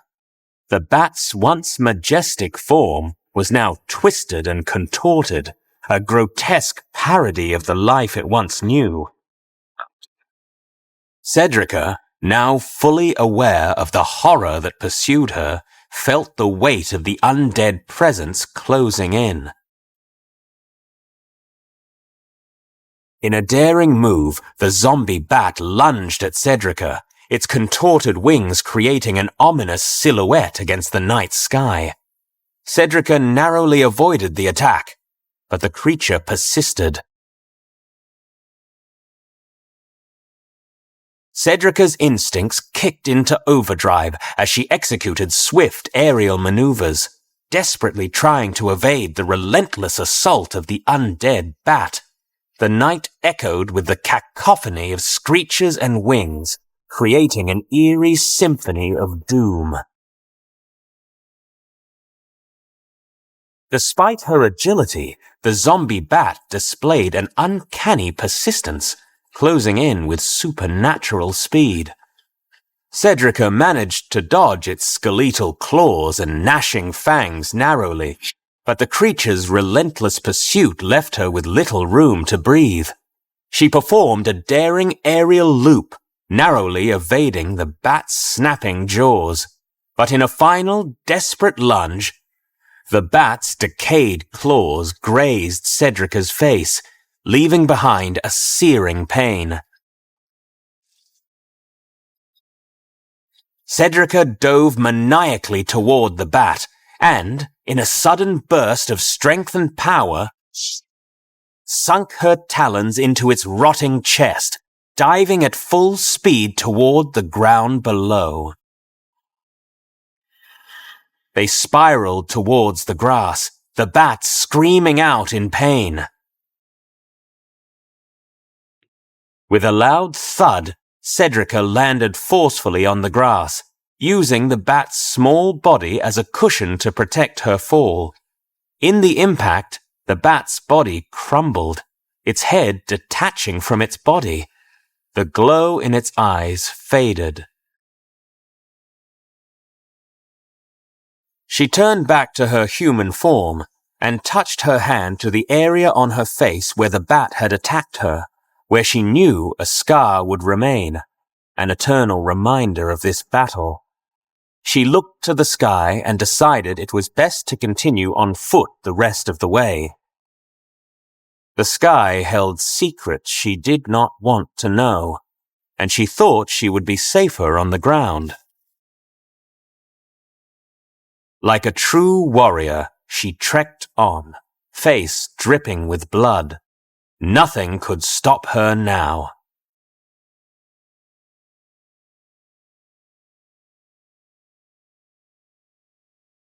Save him! Save him! Your Majesty, wake up! Wake up! What's happening, Matilda? It seems you are having a nightmare, Your Majesty. Grand Duke Bjorn. What? He was falling. Grand Duke Bjorn, he's... I looked down at my hands and saw icicles forming on my fingernails. Something was not right. He's dead. Your Majesty, I think it was just a dream. I shook my head. It was a vision. I'm sure of it. My eyes welled up with tears, and I balled my hands into fists.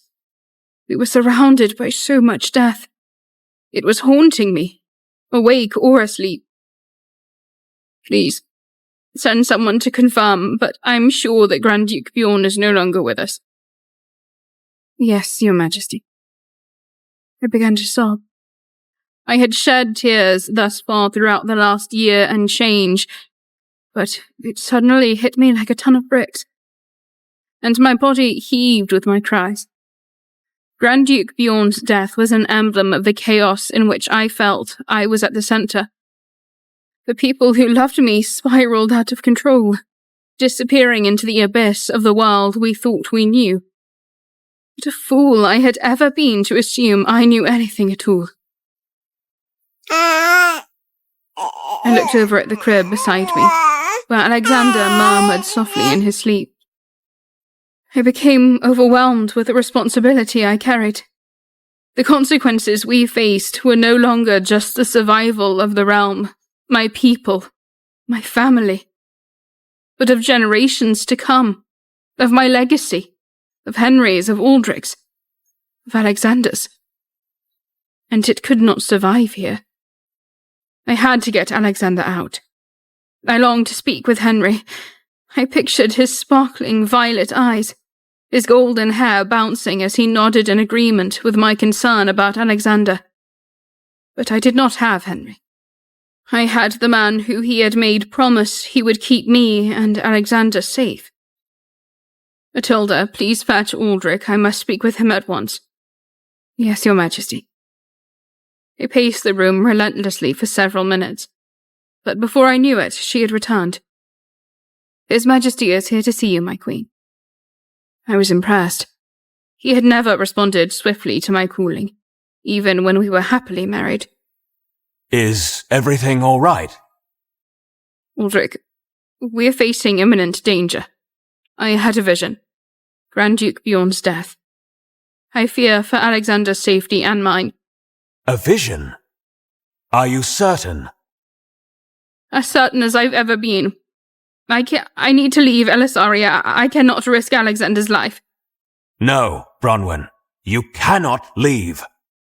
Aldrich, we don't know who we can trust. The darkness is closing in, and I cannot let Alexander be consumed by it. And what about you? What if something happens to you? The answer is no. You gave up the right to dictate my answers when you ousted me as your wife and as your queen. I promised Henry I'd keep you safe.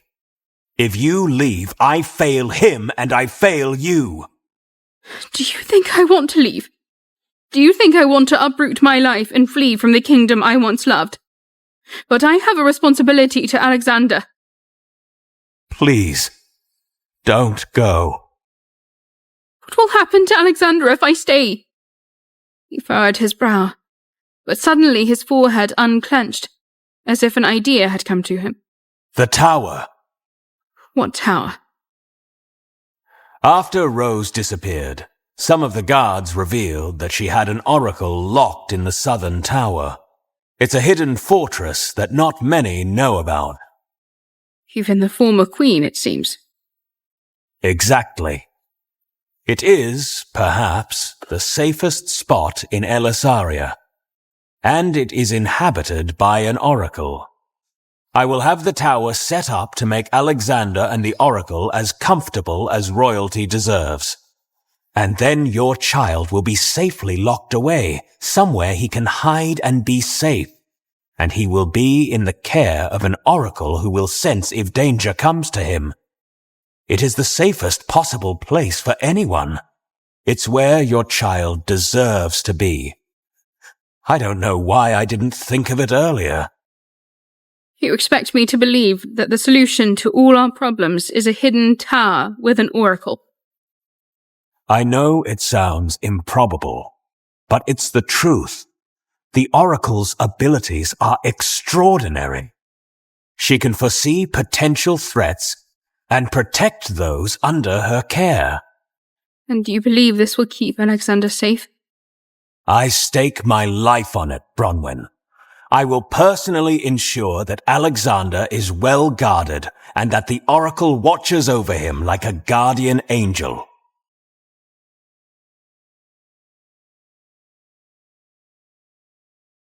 Henry stood at the gates of the Celestial Isles castle, surrounded by what was left of his army, preparing for what was to come. The tip Haxon had received was correct. He could see them approaching from afar. The time has come. The distant thunder of hooves grew louder, as the eternal 1,000 bandits, led by Kelderic, closed in on the castle. The ominous sight of their vast numbers was enough to send a shiver down the spines of those still standing.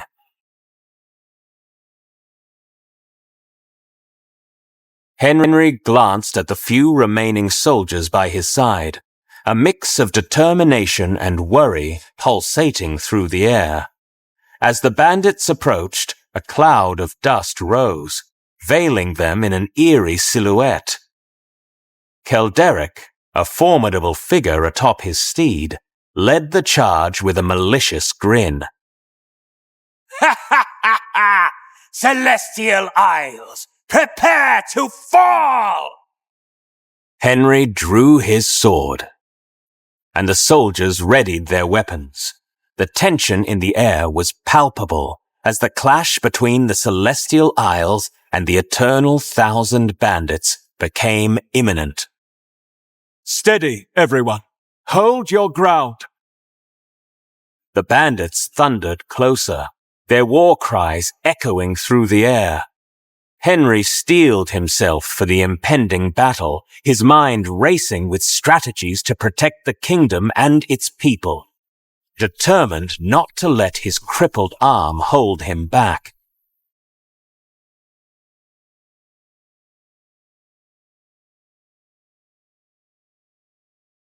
With a resounding clash, the two forces collided. The clash of steel, cries of battle, and the thundering hooves created a cacophony that enveloped the battlefield. Sir Ivar, his face fierce and his spots secured on the front lines, began to charge. His blade gleamed as he parried strikes. But the overwhelming numbers of the eternal 1,000 bandits pressed upon him. His eyes, determined and unwavering, scanned the tumultuous fray. He spotted an opening in enemy lines and charged forward, his resolve burning brightly. For the Celestial Isles! His sword sliced through the air, striking down several bandits in a swift and elegant display of skill. However, the odds were against him, and he soon found himself surrounded. Undeterred, Sir Ivar continued to fight valiantly, his every movement a testament to his unwavering dedication to the kingdom. Yet, in the midst of battle, a bandit's blade found its mark. Sir Ivar staggered, a gasp escaping his lips. Blood stained his armor, but his spirit remained unbroken. Celestial Isles! Protect! Ivar! Sir Ivar felled a few more adversaries with a final, noble effort before succumbing to his wounds. He collapsed on the battlefield, surrounded by fallen foes, his sacrifice a poignant symbol of heroism. Henry, on his sword, galloped towards him, his face contorted with rage and sorrow. From the jump, this had proven to be a battle they were not prepared for, and he had already lost his best man. Oh, so sad. Henry looked up and saw Duke Elegy standing there, a green bandana tied around his neck, a mark of the eternal 1,000 bandits. Elegy, you treacherous dog! Are you the one who led the bandits here? You catch on quickly, Your Majesty. What can I say? You should learn to adapt. Survival of the fittest, they say. Henry's grip on his sword tightened, the blade gleaming with a dangerous glint. His eyes burned with a mix of betrayal and anger. Enough of your deceit, Elegy. You'll pay for this with your life! With a thunderous roar, Henry charged towards Duke Elegy, his sword raised high.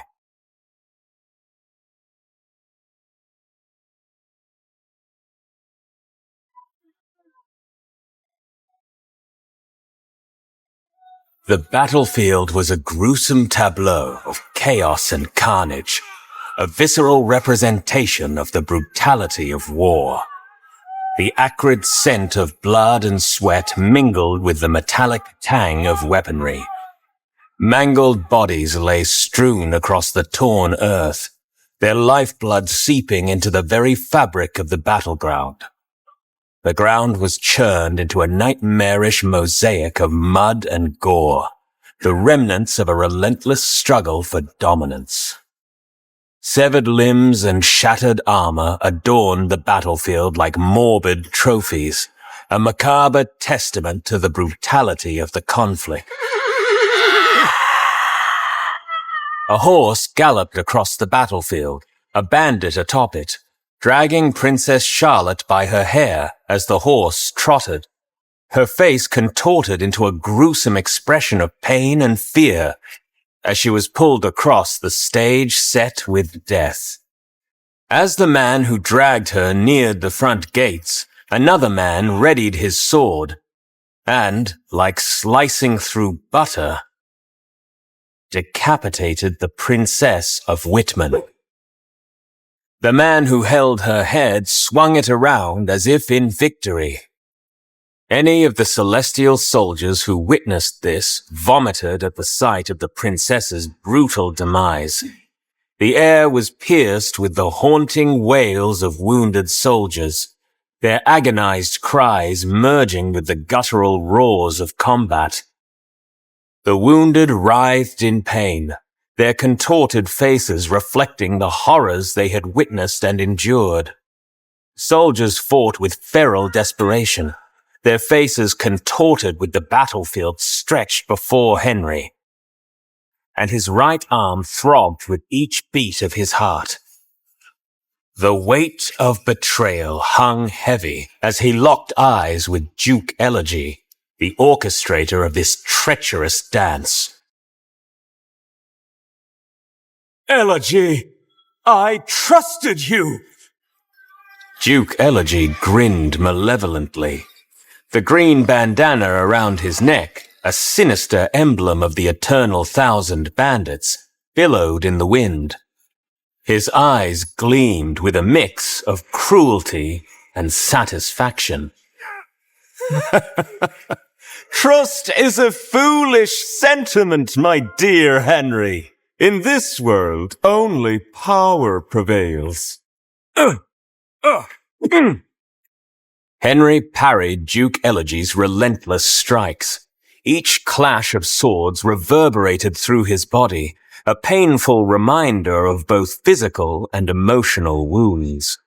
Duke Elegy's strikes were calculated to defeat Henry and break his spirit. You were like a brother to me! Duke Elegy's laughter echoed on the battlefield, a cruel melody that fueled Henry's resolve. The struggle intensified as both combatants circled each other, and Henry fell to the ground, directly on his wounded arm. Duke Elegy, seizing the opportunity, lunged with a swift strike. Henry, weakened by the wound, crawled backward. The taste of blood filled his mouth as he fought to maintain his ground. Your reign ends here, Henry. His vision blurred with pain, and Henry raised his sword in a desperate defense. The battlefield seemed to blur around him, the clash of swords becoming distant echoes.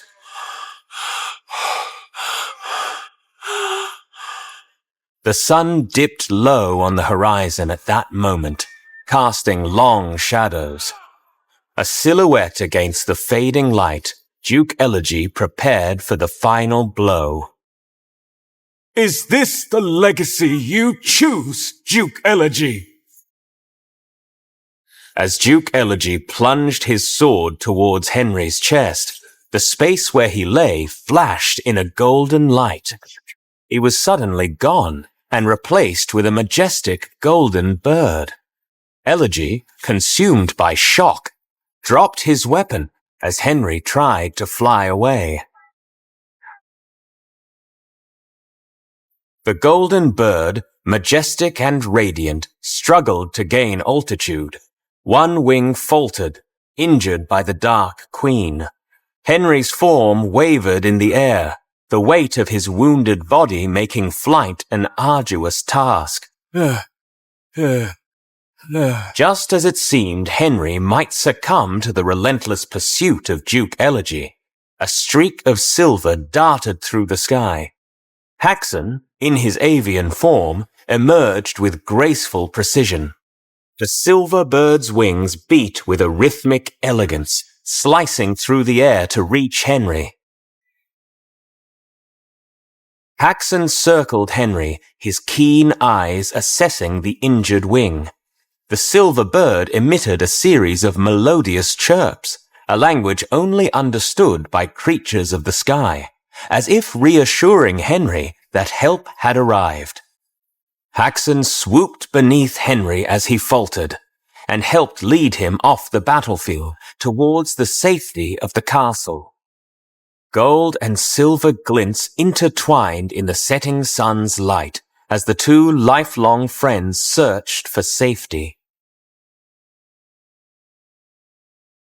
The joint session, and we were clearly I missed that. I was in Virginia. Aldrich called for all the rulers of the states in the realm together in an emergency council, after word had reached us that the eternal 1,000 bandits were closing in on the Celestial Isles, and when confirmation spread about the existence of the mysterious Dark Queen. We who were members of the living realm needed to make sure we were all fighting the same battle. Among the attendees were the Tsar of Wool, Ambassador Klein of Whitmond, and Ambassador of Ret, Aldrich as the representative of Elisaria, and me as the representative of the Celestial Isles. Thank you for gathering on such short notice. It goes without saying that there is much to discuss.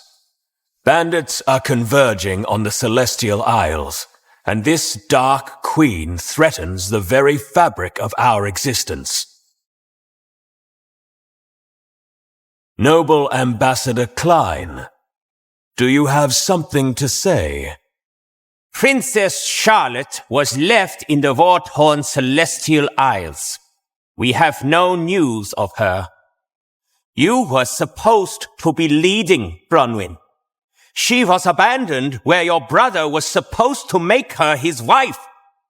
Why do you think the king has refused to come to this meeting? It's because he is overwhelmed with fear. You failed Elisaria, and you failed the Celestial Isles. You bring me here now to fail Whitmond again. We must put aside personal grievances and focus on the imminent threat. The Dark Queen endangers all of our realms, not just the Celestial Isles. A threat that appeared out of nowhere. How can we be certain it's not some elaborate scheme to divert our attention? I assure you, Ambassador from Ret, that the threat is real. Bandits and dark magic have joined forces. The forces have claimed Grand Duke Bjorn. I tightened my grip on the edge of the table, frustration bubbling beneath my calm exterior. I faced the Dark Queen's forces, seen the devastation they can unleash. We need a united front, not skepticism. A united front under your leadership? I think not. Your rule over the Celestial Isles brought nothing but sorrow to my royal family. Why should we follow you? We face a common enemy, and our realms will crumble if we don't stand together. We need a strategy. The rulers continued to exchange heated words, our voices rising and falling like a turbulent storm. Aldrich tried to mediate, but the animosity in the room reached a boiling point. Silence! We are at war, and our bickering will be our undoing. If we don't find a way to work together, the Dark Queen will conquer us all. I have come to announce Whitman's official removal from the Council of the Realm. We have had enough of Elisaria and the Celestial Isles' impulsiveness, and believe the gods will spare us if we stay away from sin. We will turn our forces to rescuing Princess Charlotte. If your lands fall, we will have nothing to do with it.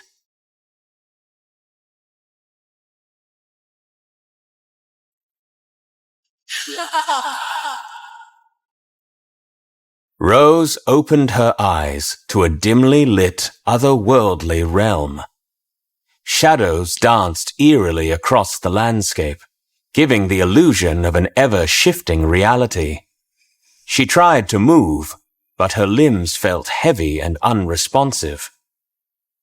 Where am I? A haunting laughter echoed through the air, sending shivers down Rose's spine. Emerging from the shadows, the Dark Queen materialized before her. Welcome, Rose. You find yourself in a realm beyond your wildest dreams. The ground beneath her seemed like a sea of shimmering shadows, undulating in an ever-changing pattern. Faint, ghostly whispers filled the air, as if the realm was murmuring secrets Rose couldn't comprehend. Orbs of light hovered in the air, casting an eerie glow. The architecture of wherever she was surreal, with towering spires that seemed to defy gravity, reaching towards the ever-present twilight sky. The air had a peculiar texture, both thick and insubstantial, as if she was moving through a dense fog that clung to her skin. Faint, melancholic melodies reverberated through the air. Rose felt an unnatural weight pressing down on her, making every step laborious.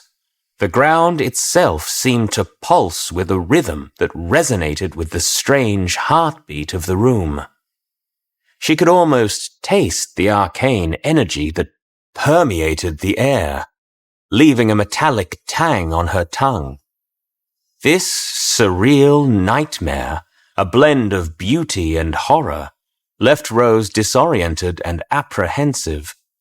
It was a place where reality and illusion merged, and the boundaries between the two blurred into a mesmerizing and terrifying dreamscape. In its dark way, the realm held a twisted beauty that both fascinated and repelled her. It was a place where reality and illusion merged, and the boundaries between the two blurred into a mesmerizing and terrifying dreamscape. What is this place? Why am I here? The Dark Queen circled Rose, her gaze piercing through the shadows. You are in my domain, a realm where reality intertwines with nightmares. And you, my dear, are under my care. Why do you care for me? The Dark Queen's demeanor shifted from sweetness to something more sinister. She extended a hand towards Rose, who recoiled. I have plans for you, Rose. Plans that involve the fate of this realm and your newfound influence. Influence? I don't understand. What have you done to me? The Dark Queen chuckled, her laughter resonating like distant thunder. I have granted you power, my dear. A power that will shape the destiny of both our realms. I want to go back. The Dark Queen's eyes glinted with a mixture of malevolence and amusement. Oh, my dear, there is no going back. You are mine now. Embrace the darkness within, for it is your new reality. As the Dark Queen continued to speak cryptically, Rose felt a wave of fear and confusion washing over her. The surreal realm enveloped her, and she couldn't shake the feeling that her life had turned dark and irreversible. I don't understand this place. I want to leave. I want to go back to Elisaria. Oh, dear Rose. It's normal to feel lost in the beginning. But consider what awaits your son, Isidore, in this realm. A destiny of power and influence beyond imagination. Rose hesitated, her thoughts drifting to Isidore. How? What do you mean? Stay, and Isidore shall inherit unparalleled strength and command. His name will resonate through the ages. The promise of a powerful destiny for her son lingered in Rose's mind, casting a shadow over her initial desire to leave. Unparalleled strength? Oh, indeed. His potential here is limitless, as is yours. All I ask in return is your allegiance, Rose. The Dark Queen's eyes gleamed with anticipation, knowing she had planted a seed of doubt and yearning in Rose's heart.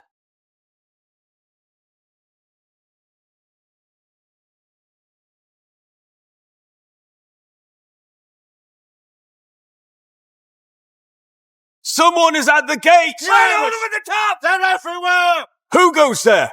State your name and your business. It's Lady Cedrica.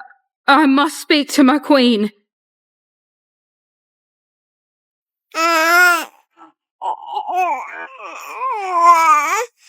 Cedrica looked more exhausted than I had ever seen her, and now sported a long, jagged scar across her cheek.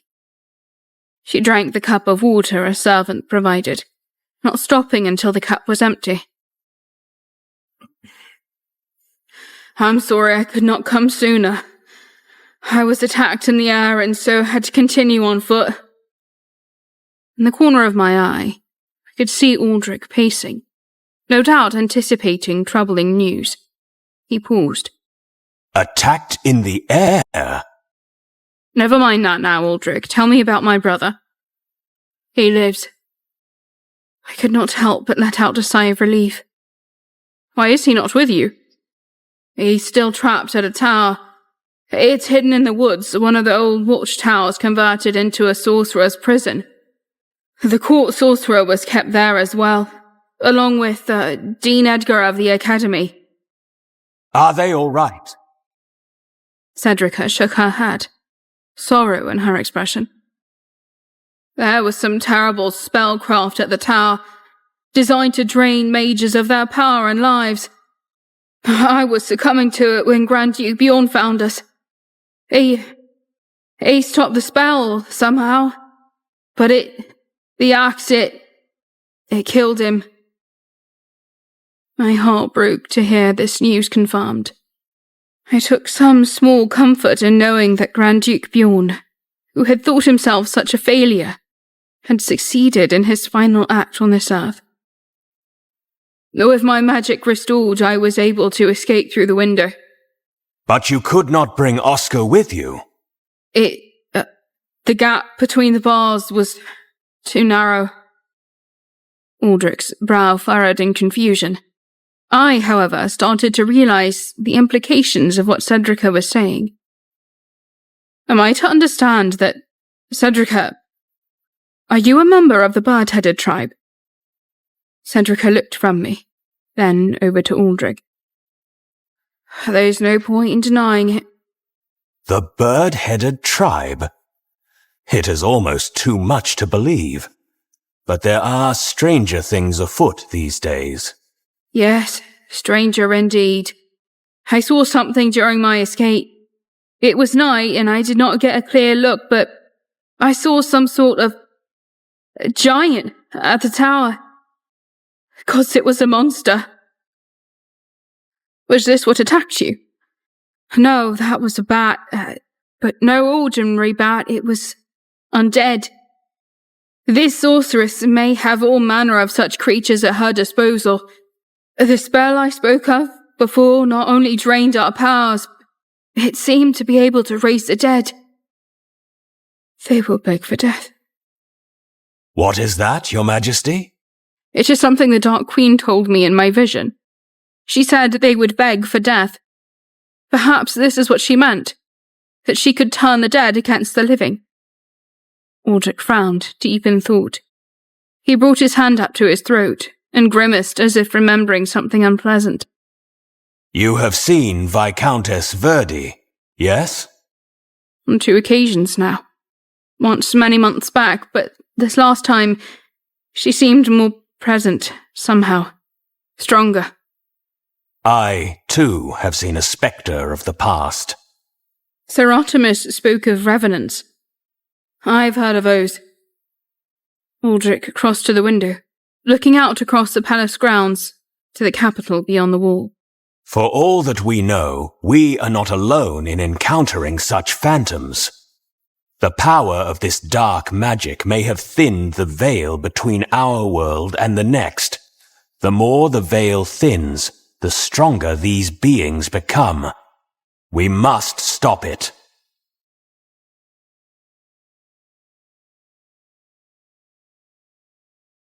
Aldrich walked before the mounted troops lined up at the front of the palace.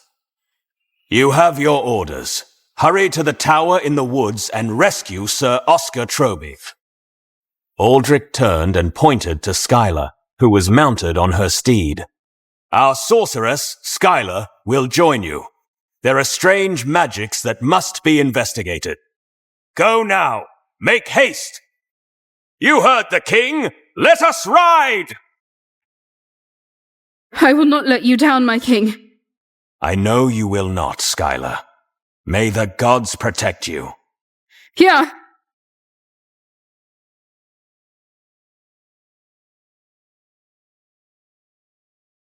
In the Celestial Isles, Henry, battered from his battle with Duke Elegy and nursing a wounded arm from his encounter with the Dark Queen, walked the palace ramparts.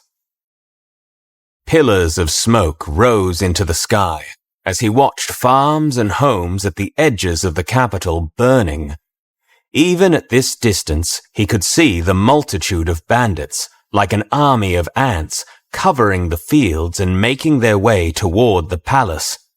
Their weapons glittered in the sunlight. Haxan approached. My king, how shall we prepare for the coming fight? Tell me, Haxan, should the bandits reach the palace walls, how long could we hold out? Do you mean how long would we be able to survive a siege? Henry nodded. It is hard to say for certain. To my knowledge, the palace has only been under siege 2 times. On the second occasion, it held out for several months, but... They were more prepared back then. Our rations are not as well stocked as they might have been. It has been centuries since an invading force has made it this far into the Celestial Isles. You are saying we became complacent? Well... It is the truth. We need not lie to ourselves. The Celestial Isles have been blind with confidence. I have been blind with confidence. All this time I had steeled myself for a potential war with Elysaria, assuming we would be the invading force. I did not prepare for defense. You are referencing your plans with Duke Elegy. I do not yet know the full story. Elegy. Yes. He and I arranged for Rose to cross paths with Aldrich by giving her a means of escape on a day when we knew Aldrich would be hunting in the woods. But why? To sow discord in the halls of Elisaria's royal palace. It was Duke Elegy who mainly coordinated the Rose affair. I, on the other hand, was to court the Queen. We knew Aldrich was hot-headed and impulsive. He might seek war when he finds out that his queen is romantically entangled with a foreign prince. Henry looked at Haxan with shame in his eyes, but Haxan could only shake his head in disgust. Haxan, you must understand. At the time, I thought I was doing what was best for the Celestial Isles. Oh, please. My brother was a pacifist. He would never have actively sought out war. But without it, how were we ever to grow to become an empire? You speak of war as though it is a game. We were all just pieces for you and Elegy to move around the board. Well, when these pieces break, they bleed, Henry. Haxan pointed out at the raging fires in the distance. And your board is burning!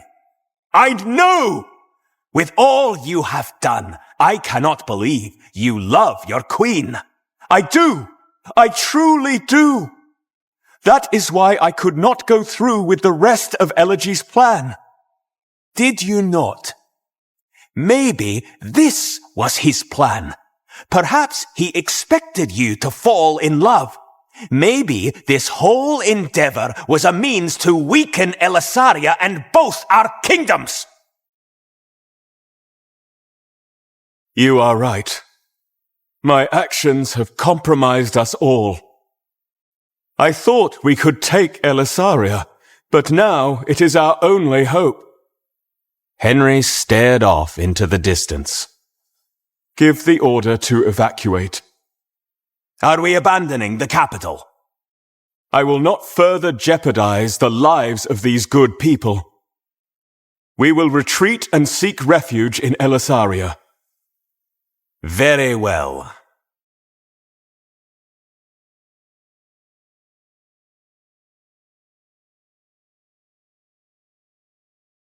Word was handed down. The capital was to be evacuated. Weary townsfolk gathered what belongings they could, loaded them onto carts, and fled. By dusk, a long column of citizens marched toward Elysaria. Behind them, their capital burned.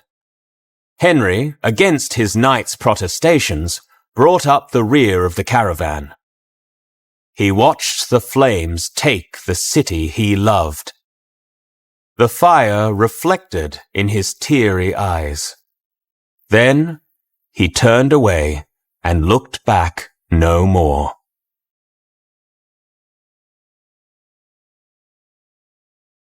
Oscar sat slumped against the wall of his cell, drifting in and out of consciousness.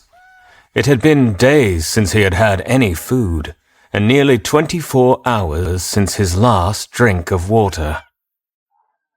A bold fly flew close to his ear, rousing him somewhat. The undead court sorcerer stood a short distance away, staring blankly ahead with milky white eyes. A cloud of flies buzzed around him, and he reeked with the foul stench of rot. I wonder, when I die here, will I be like you? We will stand together, a couple of blind, dumb, rotting corpses. It was a troublesome thought, and Oscar was sorry to have given voice to it. He shifted and turned away so he would not need to look at the sorcerer. Over the buzzing of the flies, Oscar became aware of a different sound. Outside, fast approaching, he could hear the sound of horses. I must get to the window. With some difficulty, for his strength had largely left him, Oscar crawled to the window and scrambled to his feet. He saw a murder of crows startled out of their tree and taking to the sky as the pounding of horse hooves drew nearer. In a matter of moments, he saw them. 24 soldiers mounted on horseback. A broad smile crossed Oscar's face, followed by tearless sobs of relief. If the cavalry was here, it meant Cedrica had made it to the capital. She was alive. Search the tower! Be prepared for anything!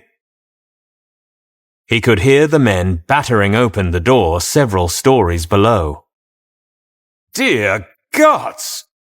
As the troops neared Oscar's cell, they covered their noses against the stench of the court sorcerer. Don't mind him. He's just been dead a couple of days, that's all. After some coordinated effort, the soldiers wrenched open the cell doors. Oscar was free.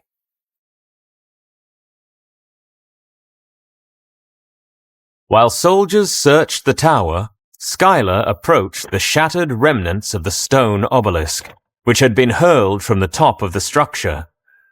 Beside the obelisk lay Grand Duke Bjorn, his body splayed and broken, but his face frozen in a strange expression of peace. Schuyler turned to a nearby soldier. We need to bring this body back.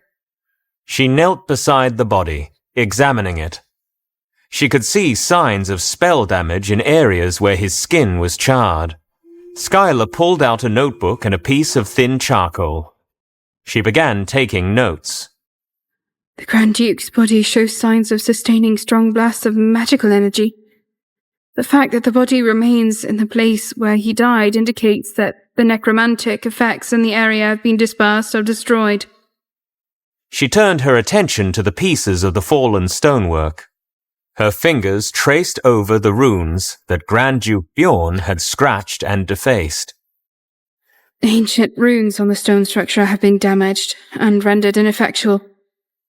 The object in question seems to have been an obelisk of some sort, roughly 6 feet in height. Sorceress, what do you make of this? Several troops approached carrying the corpse of a heavy creature, roughly the size of a large dog. They dropped the disgusting thing at Schuyler's feet. It appears to be some sort of new animal, fashioned from the bodies of several different creatures stitched together. There are many more like it at the top of the tower. All are arranged in a kind of circle. Skylar nodded and looked down at the shattered obelisk. She knew it played some vital role in the horrors that took place here. Over the shoulders of the troops, Skylar watched Oscar being led out of the tower and toward the horses. He squinted up at the bright sunlight. After Oscar, the soldiers pushed along another man. Much to her dismay, Skylar recognized that it was the court sorcerer. I knew he was here, but it was another thing entirely to see him. Oh, yes. This unholiness is almost too much to bear. Skylar attempted to hide her despair, adopting a neutral expression and commanding tone. Collect the pieces of this broken stonework. I will need it to study at the palace. Let me see the sorcerer. I need to inspect him. Skylar walked around the rotting figure who was once her mentor. After several minutes of examination, Skylar raised her arm and pointed a finger at the skull of the dead man. I'm sorry this happened to you. Goodbye, my friend. With a flash of green light, the court sorcerer collapsed. A small plume of magical smoke oozed out of the fresh wound in his head. He did not rise again. Come here! Quick! Skylar and several troops ran toward the shouting man, who had wandered a short way off. When they reached him, they saw what had caused his alarm. He stood above a massive, deformed footprint several feet in length. Skylar followed the direction of the foot and saw a line of prints and a trail of broken trees leading off into the forest. So, there is a giant. I rocked Alexander in my arms and felt his breathing slow as he drifted asleep. Carefully, I lowered him in his crib. I had been largely restricted to my bed these last few days, and yearned to stretch my legs, if only for a turn about the drawing room. I drew the curtains shut and slipped out of the bedroom, but left the door open so that I might hear his cries if he woke. As I entered the drawing room, I smiled at the sight of my ladies-in-waiting, as well as brave Sir Artemis, sound asleep. Though it was only mid-afternoon, none of them had slept well these past few nights, preferring to keep watch over me and the baby. Their loyalty moved me deeply.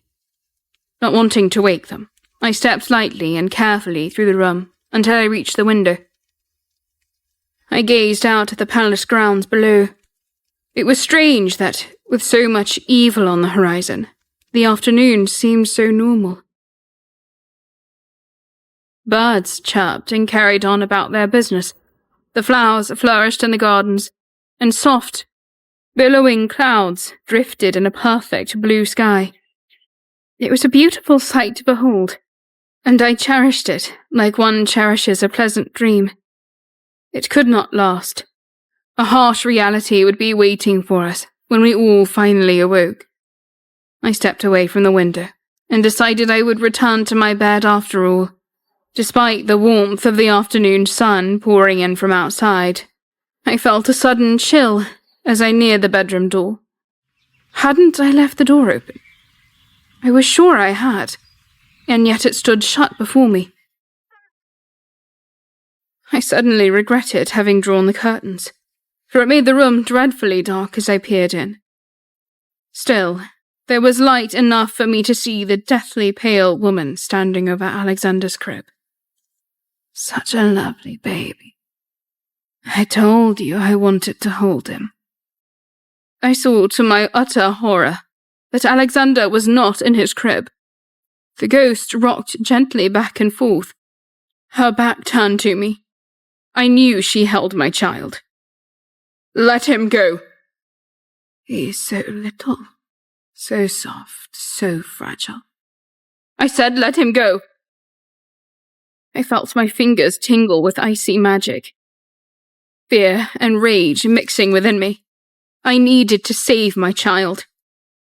Careful. I might drop him. I felt a hand come down on my shoulder, and I nearly screamed. It was Sir Artemis.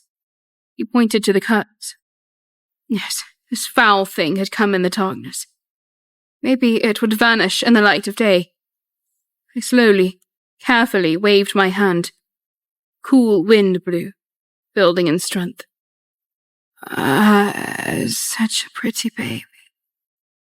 I could hold you forever. But you will not. I unleashed a burst of frigid wind at the curtains. The thick curtains were thrown open, and daylight flooded the room once more.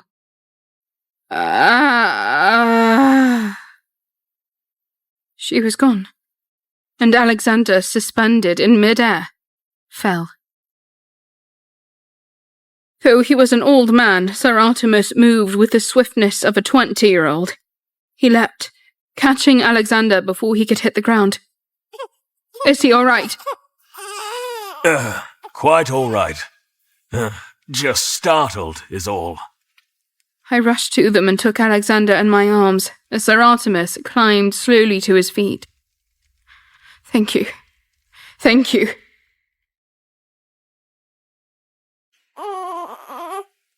Later that same evening, after the shock of the incident had lessened somewhat, a group of us gathered in the palace library. Skylar and the soldiers had returned with Oscar, who was being treated in the infirmary. Cedrica had gone immediately to see him, and I would join them soon. But there were crucial matters which Skylar insisted needed to be discussed with Aldrich and me. So it was that Aldrich, Sir Artemis, and I were gathered in the library, waiting for Skylar. Alexander lay in a baby carriage beside me, for I dared not let him leave my sight now. The doors to the library were thrown open, and we all looked, expecting to see Skylar. Instead, Oscar marched into the room on unsteady legs, his determination propelling him forward. Cedrica trailed behind. I could not stop him.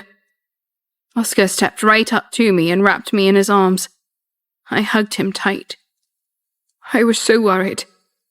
I am here now, dear sister. I am here now. And who is this handsome little lad? Oscar released me and grinned at Alexander. Hello, little nephew. You don't know it yet, but I will be your fight instructor. Really, Oscar? What? Look at those little arms. They were made for wielding a sword. You can just tell. I smiled, but sensed that Oscar's bravado was masking something. Could it be fear? What had he seen? Here she is. Oscar stood as Skylar entered the room, carrying a notebook and a large, dark leather tome.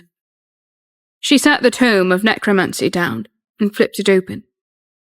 From what Cedrica told us, we knew that the Dark Queen was using some spell to draw magic from the living and give life to the dead. Now I know how. She pointed to a drawing of a stone obelisk covered in strange runes. This was at the tower, an ancient stone imbued with unholy power. She used it to give life to freakish creatures of her own making. One of them seems to have escaped into the forest. Which one? A giant. Terrific. We are fortunate that Grand Duke Bjorn was able to destroy the stone. Sir Artemis leaned in. If it was destroyed, why do the effects of necromancy still plague Elisaria? Because there is another. Skylar pointed to a different page, which showed a depiction of a much larger stone. I believe this is hidden somewhere in the forests on the outskirts of the kingdom. It's the source of most of her power. Grand Duke Bjorn proved that the stones can be destroyed, so if we destroy this one, we can defeat the Dark Queen.